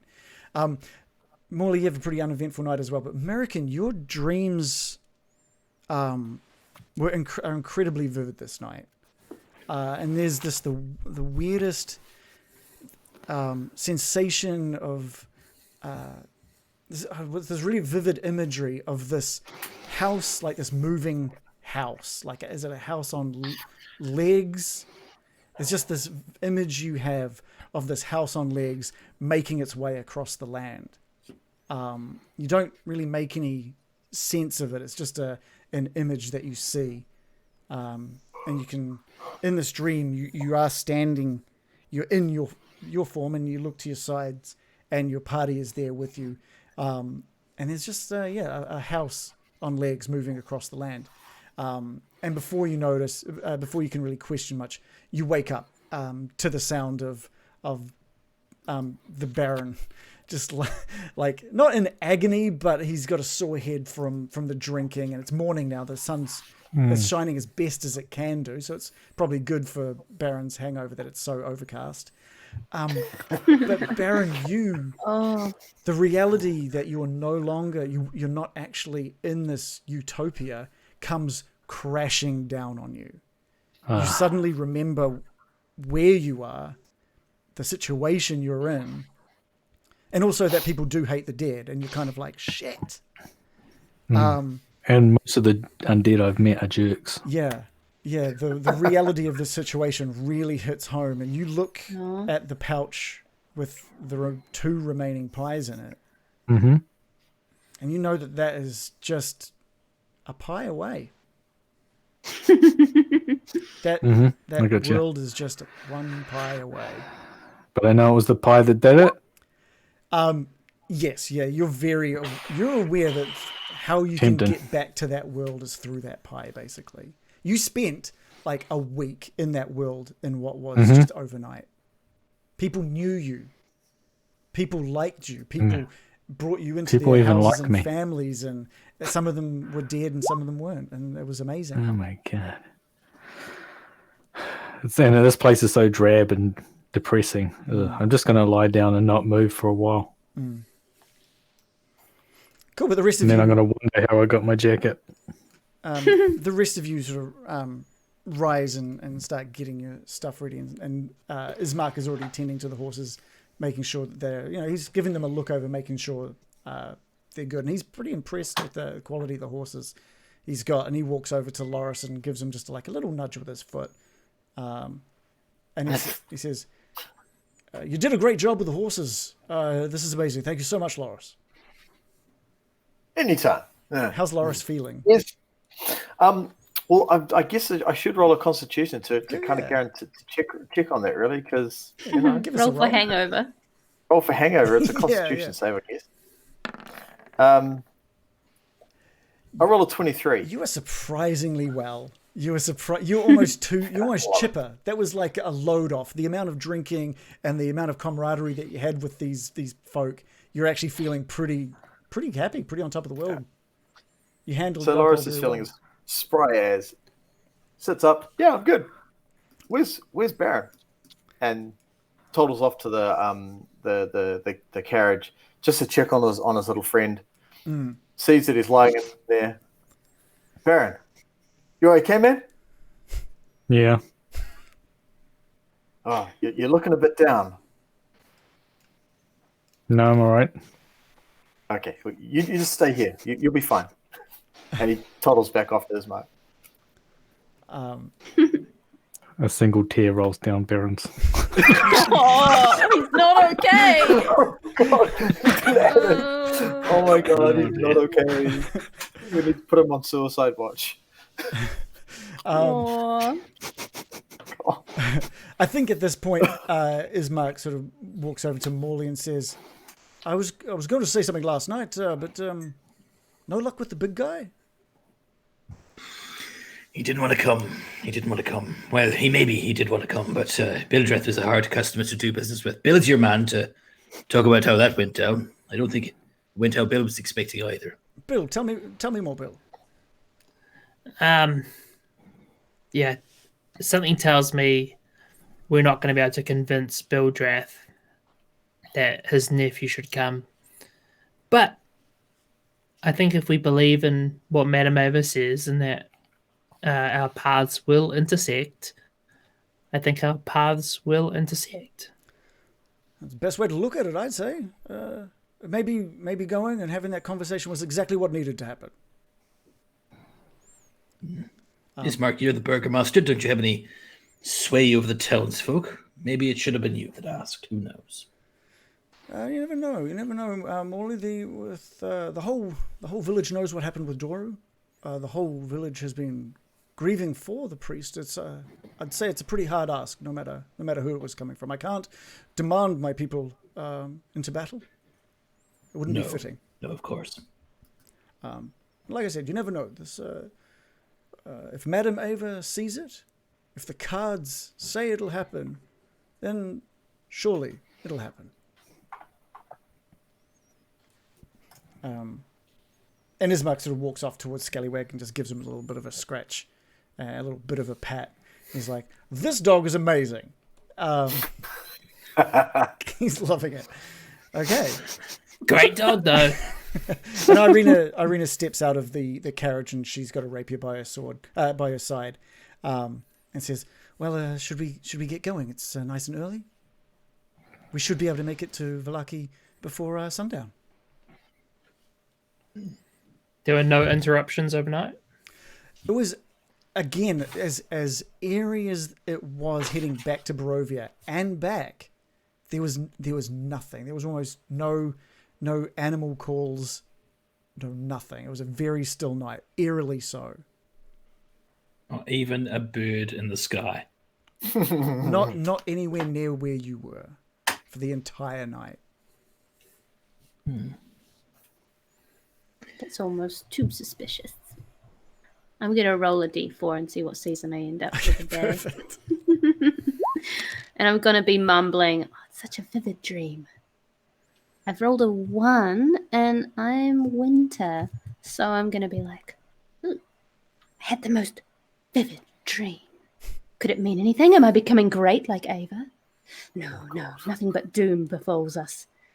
Walking house, a walking house. What could it mean?" American, why don't you toddle over to Madame Eva and see if she'll give you some insight before we head off for the day?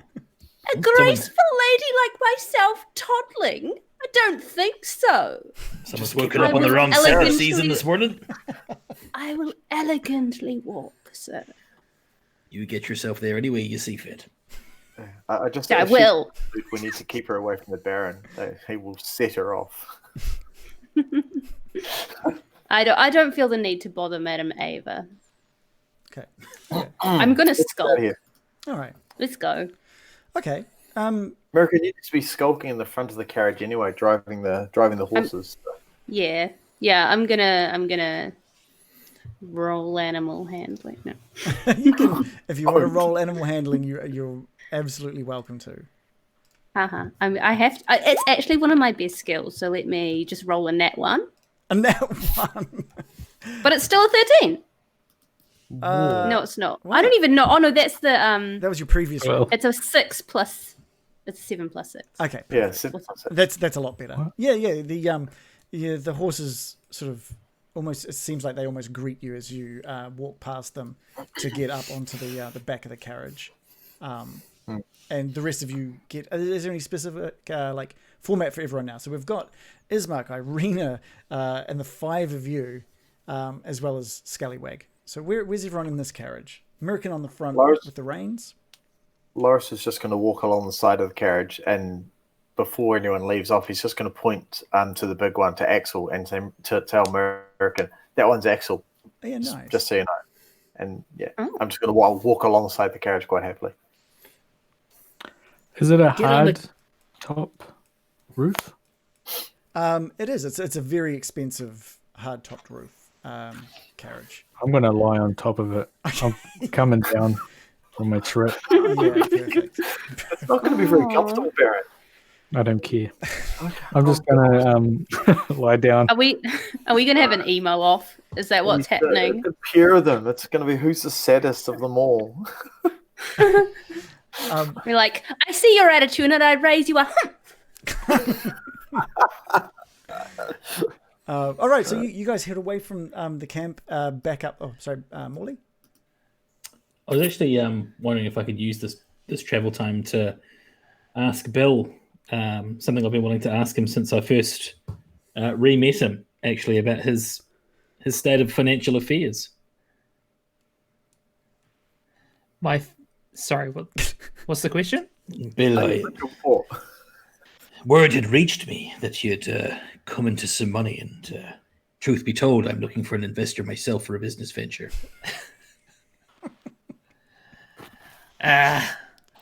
Okay, what's the venture? You know my kombucha, and I pass Bill a bottle. Take a sip. That you bought? Is this the kombucha that you bought from? This is the kombucha I bought. So take a sip of that. No, okay. I'll take a sip. Yep. Average, right? Absolutely average. Not the best you've tried. Now, do you remember my kombucha? My home brewed kombucha? Aye. Well, wouldn't you like to get in on the ground floor of the captain's kombucha? All I need is a few thousand gold. Oh, yeah. Tell me more. I tell you what. You think on it. You think on it while we travel. Yeah. Let that idea swim around. You deliver that, and what we see is just that carriage, like the climbing the hill up out of the Vistani campment. After 45 minutes, you're back at the top of that hill where the gallows were, where you saw that body, where you saw yourself as a corpse.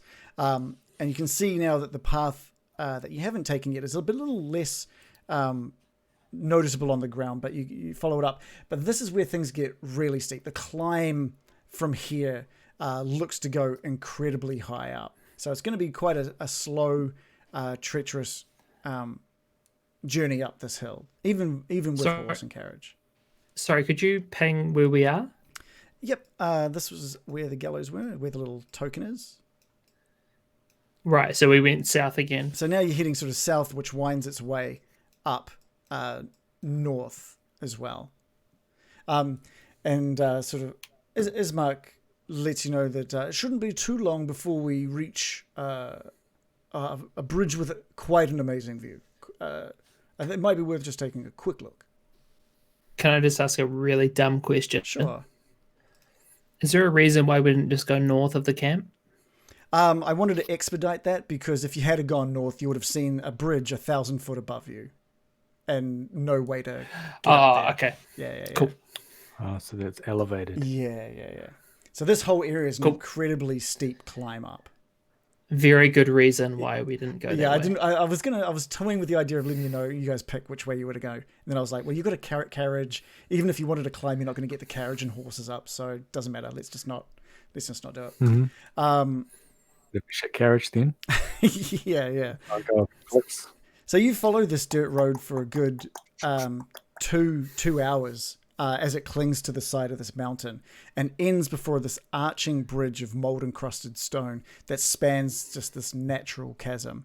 There are gargoyles cloaked in black moss perched on the corners of this bridge, their frowns weather-worn.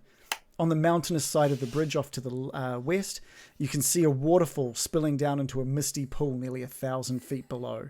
This pool feeds a river that meanders into the fog-shrouded pines that blanket the valley. And you can follow that river back down, and off in the distance you can see just the small Vistani camp you were at hours ago.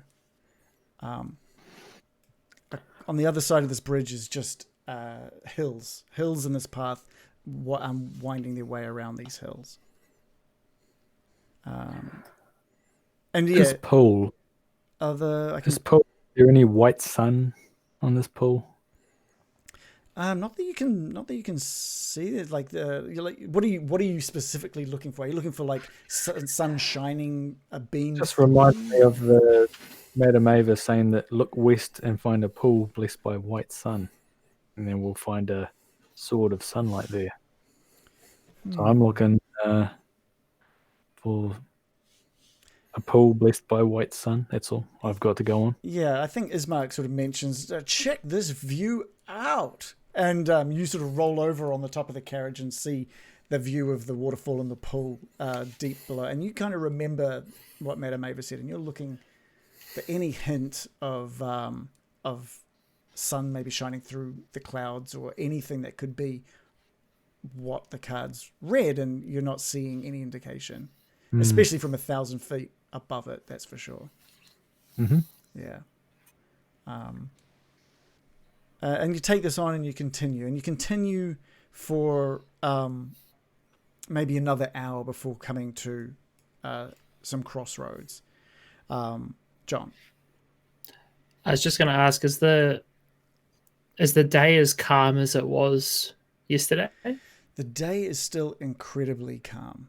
You've heard a couple of birds this time, but they've been few and far between. The wind is incredibly still. You heard it was so clear of a day in regards to silence that the sound of that waterfall, even though it was so far away and the water hitting 1,000 feet below you, was coming up crystal clear. It's still an incredibly overcast day, and but there doesn't seem to be any. It just, if you almost feel relaxed with how calm it feels.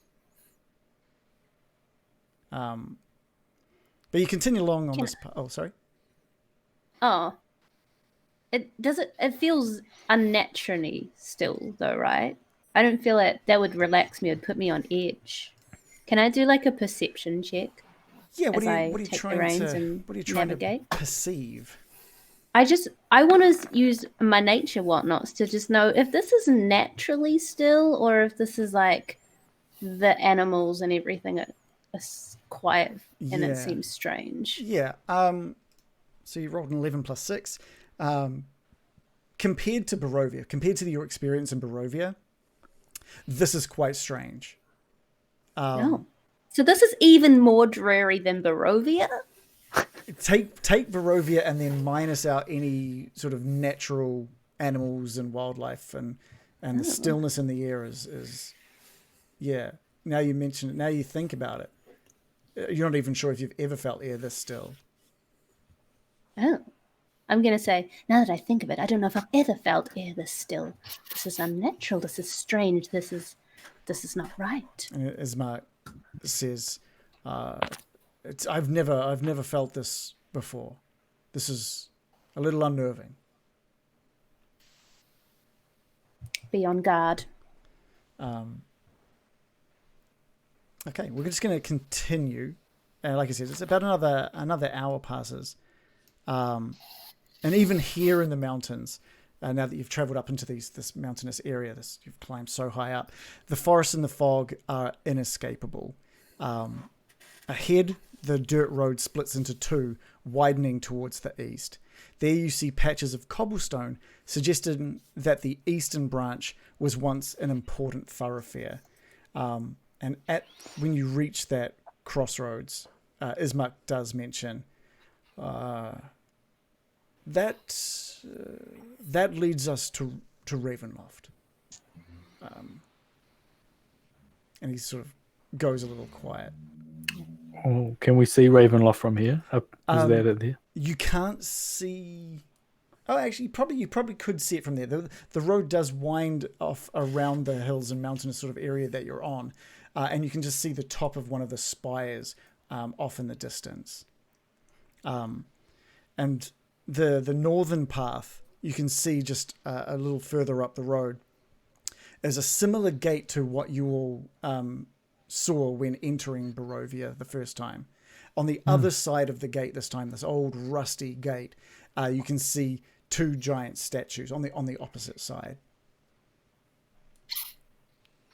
Ravenloft, is that where Strahd lives there? It's his house. Should we go pay him a visit? You both go pull his fangs out, Morley. Yes, let's go bring his prey right to his door. Incredible idea. I was being slightly sarcastic, American. Let's not be too eager to pull the man's fangs out, Molly. That'll come in I time. was only making a bit of a Yeah, joke stop there. being serious, Morley, with you. I feel we all understood that as hyperbole. When you suggest it, though, Morley, there's just a small pickup of wind from the west that just feels like it's guiding you towards the east, towards Ravenloft. And you all feel that. And Ismark says, "Oh, I don't like that." So you're saying go into the wind. I suggest we get Irina to safety as quickly as possible. I think that would be a very good idea, Bill. I agree. Let's go. Let's keep on moving. So you guys, Is the gate closed? The gate is currently closed, but you might remember the last gate that you went up to. The moment you approached it, it just opened, so you can. It's an automatic door, wasn't it? Like the opposite of a gate, I think we. Yeah. So the carriage that you're in is kind of facing sort of northeast by the time you get to the crossroads, and American, you're steering it towards the northwest, towards the gate. Yeah, whichever way is not Ravenloft, thank you very much. And Loris, you've been sort of just following alongside. Just walking alongside, watching for Baron just in case he falls. Because, he's riding on top of the carriage on a dirt road. Yeah, the American, you turn the horses to the northeast and you travel a good 30 feet before just this bolt of lightning strikes across the sky. And there's this big boom of thunder hits. And Loris, from behind you, where there was no one before, you hear a voice. And this voice says, You were meant to bring her to me. How disappointing. How very disappointing. And Ismark pokes his head out of the carriage and says, Strahd! And we're going to end it there for the night. Oh!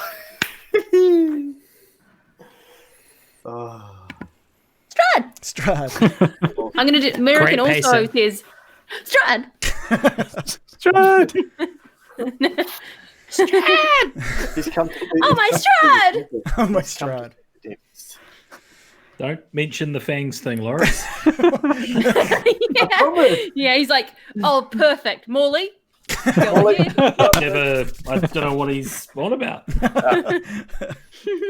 That's your chance. That's Molly. Just as a thing that is now well and truly stuck into Loris's mind as part of the bargain. It has to happen.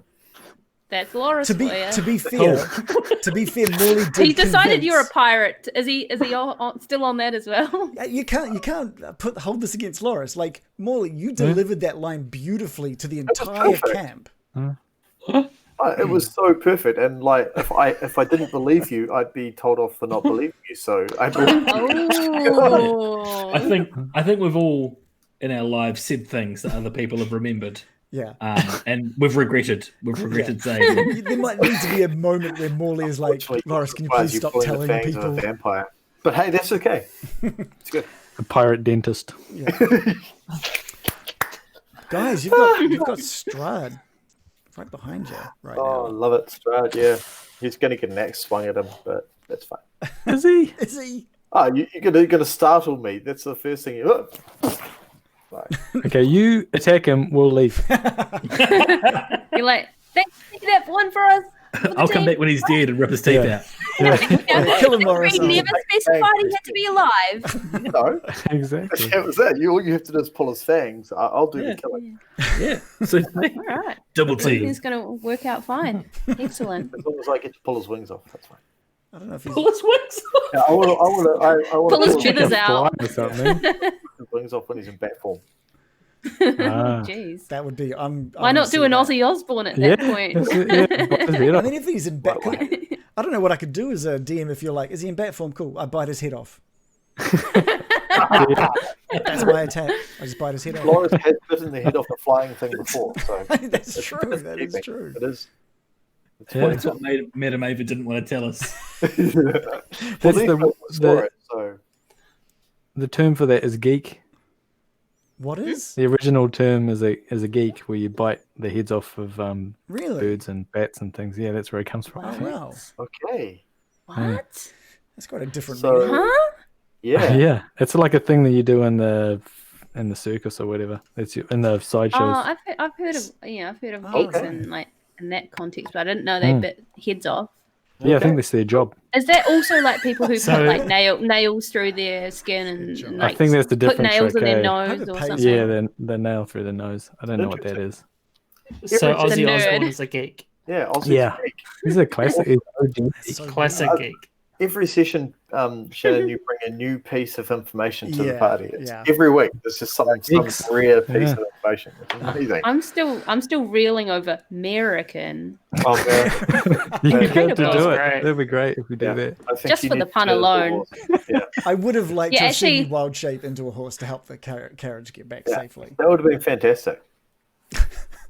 We only got I 3 probably should have just It for would the have been lols. cool. Yeah. That would have been pretty But awesome. then you'll be stuck with that job. yeah. wouldn't Don't want to agree. set people's expectations, you know. The Vistani I think wouldn't it have worked given you out the fourth better horse that and- we had another horse. Yeah, I'm pleased Yeah. they gave us another horse. Yeah. Like, I'm actually quite stoked that Daryl felt sorry for us. Daryl. Daryl. I like. You remember his name? I There's wrote a it down. I actually wrote it down. I know 2 Dazzle's pieces the of bro. information about Daryl. Yeah, that's I awesome. actually wrote his name down. What's the second piece? Well, so he likes ale, which is good, and he likes feet. Here he goes. He's got He 2 likes pieces what? of information about him. Feet. Feats of Feats strength. of strength.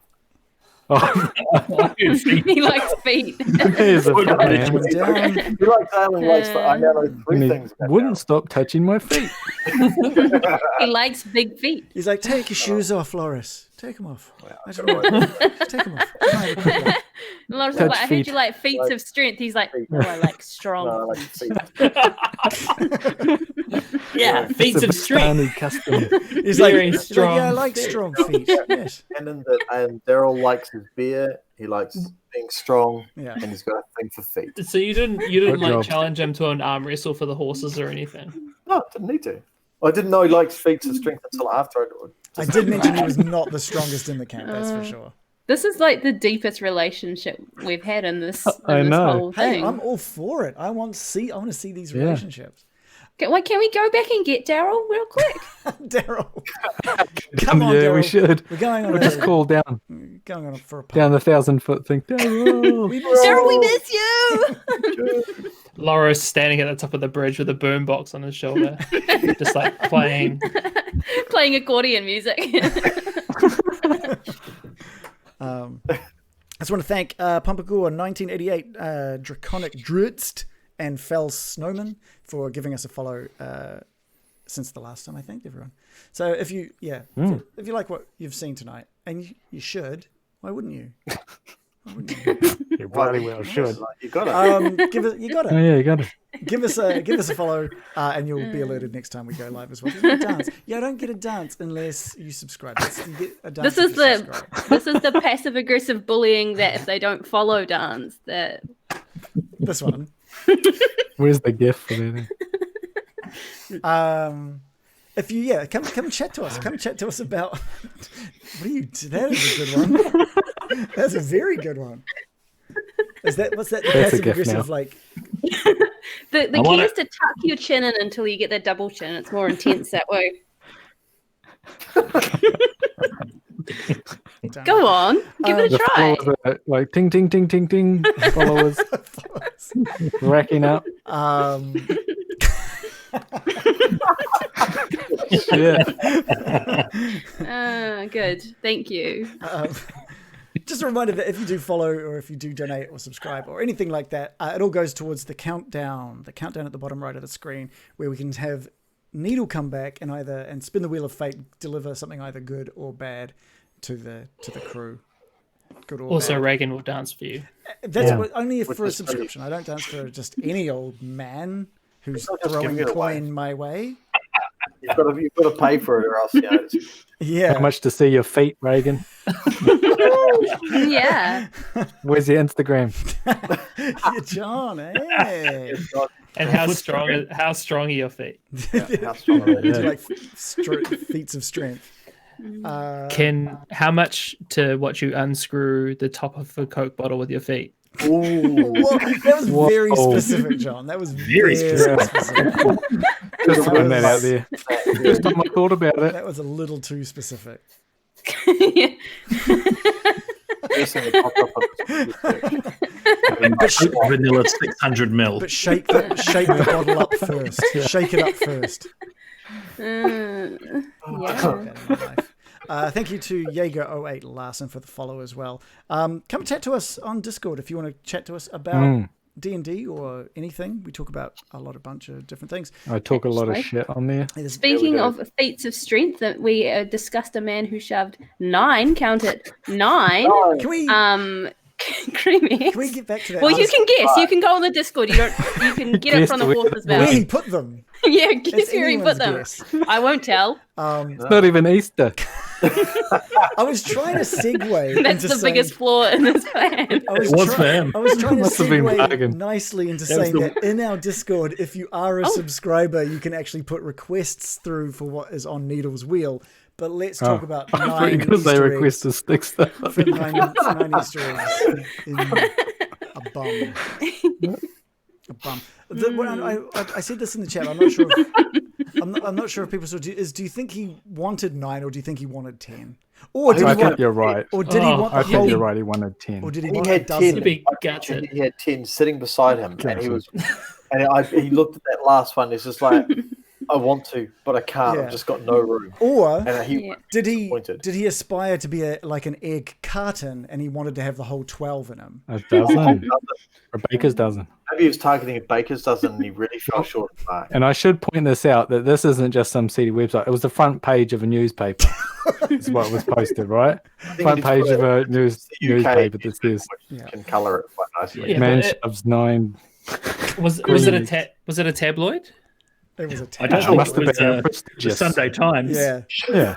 the New was York, the Washington New York Post. Times or So something. are you implying that it Man wasn't puts 9 newsworthy in his because we're all bottom. talking about it? I'm just suggesting there may have been some bigger things happening in Do you know the what? world You know what's at the moment that they possibly Premier. could have covered. what surprised me is it didn't say Guinness World Record holder puts 9 in his Don't Google the Guinness World Record holder. No. You've got to submit it to Guinness for that. But actually, think about it. Cadbury cream eggs have gone smaller over the years, so Yeah. who's taking advantage True. of their cheapskate manufacturing? Imagine how hard it would have been to get 9 before they made them smaller. Yeah. Plus they Think use about different that. fillings now. Maybe they're a little more Those were sturdy bigger than back then. Yeah. I'm going to regret this, I'm sure of it. Drawing for Monkeys, thank you so much for giving us a follow. Thank you so much. All of this kind of stuff makes us just feel so good. I wonder if we still have any of those people from the raid earlier, because that was pretty cool. That was pretty cool, knowing that people have gone through Curse of Strahd as well. Do you guys talk about sticking Easter eggs in your bum? So the record I googled. Wait, Oh, No, don't wait. Google that. Apparently the You got record. it. What are you googling? I record? googled record for cream eggs up the bum. You actually typed that into your Google search. I typed it in Google search. You're on a list now, Loris. Tell me. Please tell me you I at least need to know. opened it in incognito. He smashed the record because the record previously was 6, so it was actually Wow. He's like, a record. Wow. He smashed the record. and then So you leave the afterwards, tinfoil on? grease them up. So that came up on a sports report. Sports report. What sport is Sports this? report. What sport of cream eggs up the bum? I don't know. Yeah. Inserting cream eggs. We are actually sponsored by Cadbury and by Guinness Book of And Records. for those of you who thought Yeah. that, he did it on Good Friday, so it was actually It And on was thematic Sunday, after all. Came back to I mean, you wouldn't do it Came on out Easter of the Sunday, cave on though, would you? Sunday, You wouldn't do didn't it on you? Easter Sunday. Yeah, so the egg came out of the cave on the Disrespectful. Sunday. 3 days later. Biblical proportions. The funny thing was, he actually sealed it up and they still came out afterwards. It was Oh my god, they put an X-ray on it. I opened up the bum and there was nothing in there. Did you look at the actual article? Because beside that picture you posted, they've got a picture of an X-ray of the eggs. I'm sorry, I didn't hear any of that. Sorry, Dave. What was sorry? Oh, incredible. Hold on, I'm gonna put the link into the Discord because that's where it belongs. Yeah, put in the Discord. What are we putting? No. A link Thank to you. the Thank you. world I want to record. know. Now, when it's, I believe Guinness actually needs to be there and record it in some way. Is there video? If he's won a record, is it a Guinness record, or is it some kind of X-ray weird of the website? image? That, So No, it's- An I haven't read X-ray. that. They don't. Yeah. They don't necessarily need to be there, but you have to meet certain requirements. Oh right? my Yeah. gosh. You have to say like, "Hey, I'm going to do this," and then they tell you, "Okay, the way that you need Please to don't. prove that happened is submit this information to us, like a video recording or whatever." I Right. thought Yeah. they got rid of records where people could harm themselves. This seems like very much something you could hurt yourself doing. Since when has chocolate Possibly. harmed anyone, Joe? With the quest for perfection and creating the pinnacle of this record, you could very much harm yourself, I would think. That's the quest for perfection is the best term you could use for this. I want to see Cadbury use that as their logo, or their motto With for perfection. next The article Easter. that strict Guinness Book of Records rules mean that the largest number of Cadbury cream eggs up the ass is not officially recognised. It's not. Oh, it's not official. What a relief. That's That not. is a relief. But this was a quote from him. He said, "I'm known as Chorley's egg up the ass man. You can't buy an accolade like that."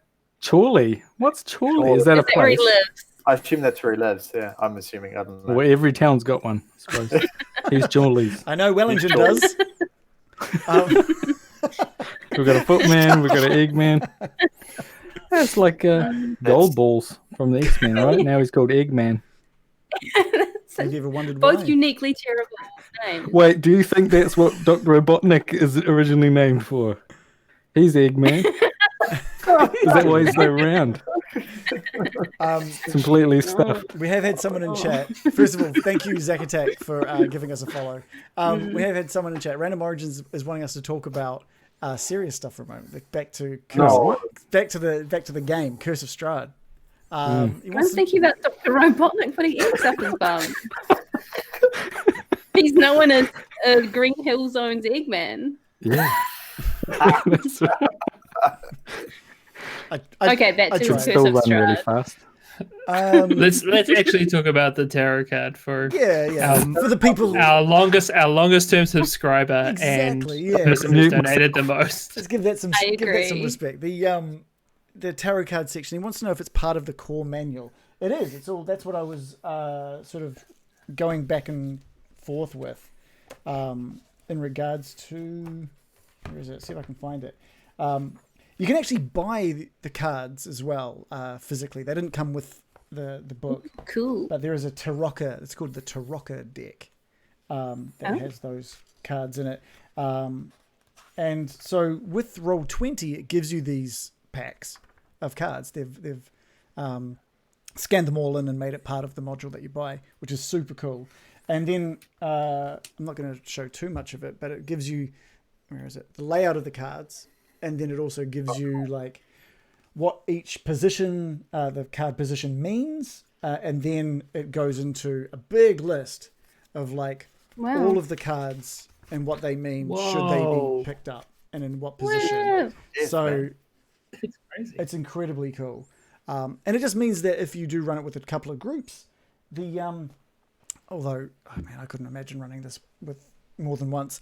It just means you're going to have different people telling different stories, I guess, when they play Curse of Strahd. Talking about, did you do this? Did you do that? And people going, no, we did this and we did that instead. Yeah. I wonder what scenario about the child, man, boy, monster that we're trying to recruit. I wonder what's going to go on there, if that'll come back into play. Yeah, I felt so bad. Like, we're just trying to tear him away from his caregiver. So awkward. Yeah, because it's pure coincidence. Pure coincidence that John pulled the Periwinkle card. Complete coincidence. Yeah. That was well It done. seemed like a Very impressive. pretty big steer. I was really surprised when we got down there and there was such resistance from Bildred. It felt kind of like it was meant to happen. So the big guy would just go, "No, fuck it, I'm coming." But maybe he'll turn up later on anyway, because it sounded like he was going to defy his uncle as it was, but just not when his uncle was watching. The one thing I will say, and you guys did venture into that a little bit tonight, is this campaign is very open. You may need to go back to places you've been before, which we didn't have in Lost Mine of Phandelver at all. It was kind of like you go somewhere and then you move on, and then you go somewhere and then you move on through this linear story. There will likely be times when you go somewhere and you can't do what you think you need to do, or you go somewhere and you don't see something, and then someone else mentions something and you go, oh shit, that's back at such and such. There is going to be a bit of that in this campaign. So don't ever get stuck in the thought of, oh, we've already been there and seen everything, because that probably won't always be the case in this campaign. That's good to know. Yeah. I'm glad that we experienced that a bit today. I didn't want you guys going, oh, we've got to go all the way back to Barovia. I guess when we left Barovia, I was definitely of the mindset, and especially when no one was kind of coming to the door, we were knocking on those doors, and it seemed like a bit of a rundown shithole of a place. I thought, this is just like the jumping off point. We'll be done here. Yeah. Okay, good to know. And you haven't seen everything that's in the village of Barovia as well. I can let you know that information. It may or may not be important, but you haven't seen everything in the village of Barovia. And that'll be very, very similar for everywhere you go, I think. Yeah, which I think is really cool, but it just shows the size of this.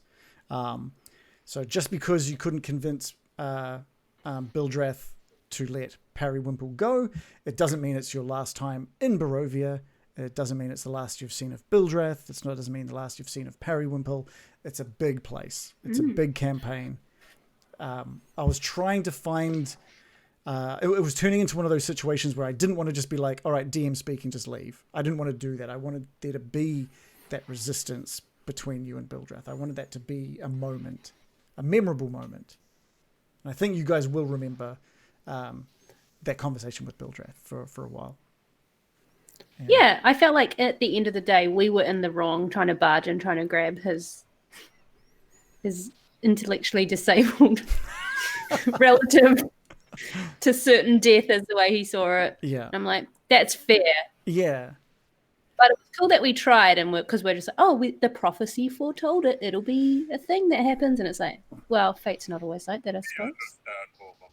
Well, what was that? That was bizarre. Who did that? Was it a ghost? I don't know what that was. Okay, all right. No idea. Yeah. Someone Googling, like, watching the guy putting cream eggs in. Look, there's got to be a video somewhere, okay? I'm just going to need it.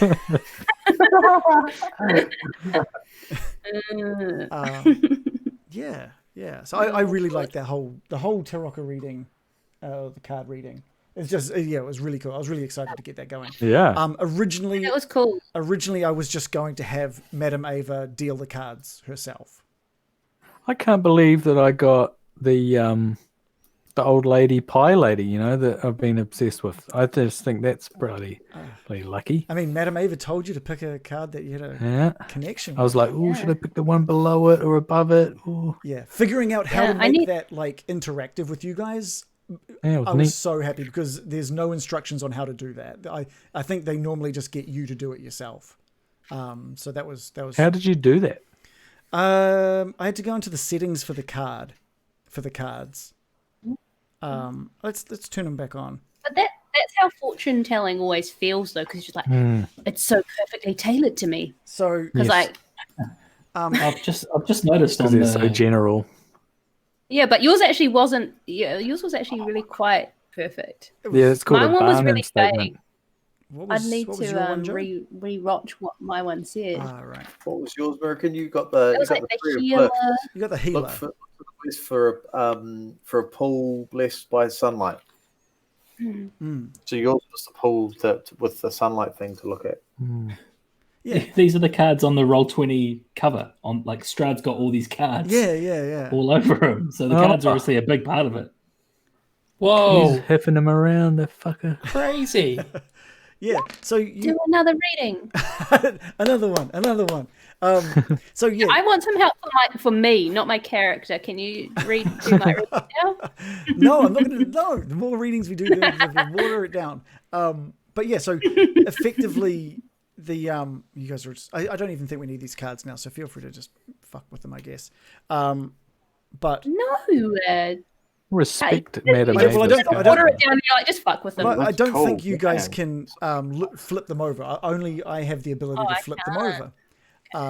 So yeah, someone's like been in the corner of one of them. So I know which one that one is. I had to go into the settings and basically give. Oh, someone did have the ability to flip over. Sorry. Forget it. Oh. I'm putting it back. It's that one. It's you right click on it and then it gives you the menu to flip. Don't make me take the cards. Don't make me. Okay. No. All right. Don't make me come down there. Oh, took my card away. Dave, you got like 4 cards. Get out of it. Oh yeah, I was just pulling cards left, right, and centre. Is that restraint? It's out the window. This is exactly where I was like. You didn't say fuck with all the cards. No, you did say. Let's be fair. Okay, fuck with the cards now. And it's perfectly fair that there was a reason. There's probably a really good reason that Loris wasn't in that tent because he would have reached for about 5 or 6 cards and just gone bang, bang, bang, bang, bang, bang, bang. Yeah, I want to know what's going to happen should someone bring up Loris's past now. That's a big. You guys have. If anyone meant, I actually don't know how I'm going to react, but basically, Loris has been trying to hide that past for so long, and he's like, and I think I've told Reagan that and I'm not worried about you guys hearing this, but he's given away like his nickname. He doesn't go by his nickname and hasn't for a long time. No one else. So if one knows of you that refer to him, it's just going to be rather interesting if you throw that out. Yeah. And they have a message for Loris, which no one's delivered that message yet. Yeah. Yeah, we'll definitely get on that. Yeah, the message will be interesting because I wrote that down and I'm like, okay. Tell him that they never even started looking for him. Yeah, we'll tell him. Anyway, what's in it for us? Yeah, we will tell him.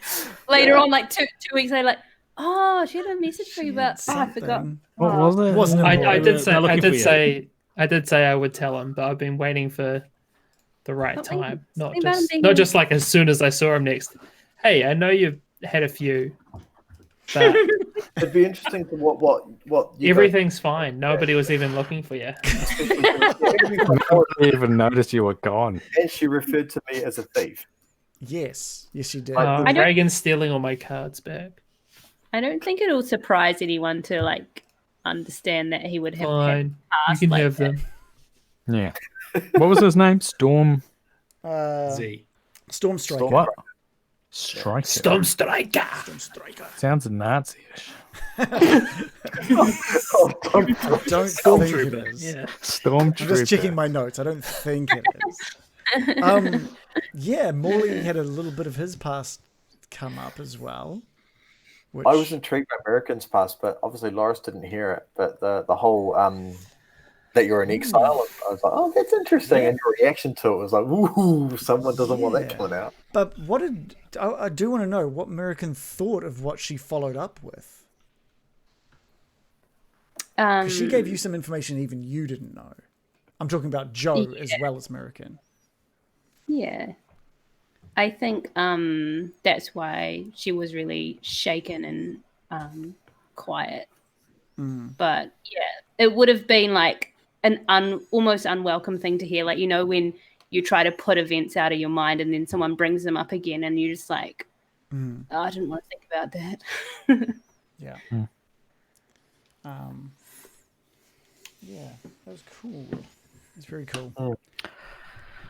Okay. Let's be okay. Yeah, I liked good. it. But it's no Cadbury eggs up your bum, is it? I did enjoy that conversation a lot. Not many things are. So. Yeah, we can't hold everything up to that standard. Yeah. Can we? It's pretty much just Cadbury eggs up your bum. Can you imagine the sugar rush though? Can you imagine what? Imagine the what? Imagine the sugar rush, like you supposedly absorption rate. The quickest way to absorb anything is through, like, it's apparently a really sensitive area. Apparently. You reckon it's like putting a LSD tab under your eyelid or something? It's like Something like that. I've heard it's It quite is. sensitive there. I just, Have you tried a Cadbury cream egg under your eyelid? I've heard it's very uncomfortable. But like with a mouth and shit, like that's just. I don't think. You Well, if if I I, were to agree. say this bit, I'd rather it up the ass. I think if I was going to give it a try, I mean, we all would. and Joe, I'm not. But if I was going to give it a try, I don't think whether or not I was going to get a sugar rush would be the thing I'd be focusing on. I think it would. I think it would be playing into the equation. For an hour. It was it was a thing for a while where people were soaking tampons in vodka and putting them up their bum Where? to get drunk. Google that. Who I told you? remember reading that, like, Whitney Houston. Well, no, I don't want to. What is it? Which Speculate singer was on drugs? Yeah. I don't know. She would make her assistant put like cocaine in her butt in between takes on movies. Yeah. This is Joanna On Lumley's stream. plastic arsehole. Yeah. Plastic arsehole, What? did you say? Joanna Lumley. She's had to have a like plastic surgery on her No. On Yeah, her bum. because she had too much cocaine up the She's snorting. chuff. What the hell? Yeah. This Shelving it. confirms it. You get no powder on your nose, then, do you? It's hard. I mean, yeah, I guess not. Yeah. It involves another person, but at least it's It kind does. of. It doesn't have to. Only Yeah, if you're just rich. being lazy, honestly. Yeah. Okay, I What googled. assistant is doing this? I know. Not It's a 11. tight-lipped one, someone who's a bit blabby about it. That probably Whitney wouldn't Houston that isn't quiet. down tight-lipped over. It's Yeah. got a straw.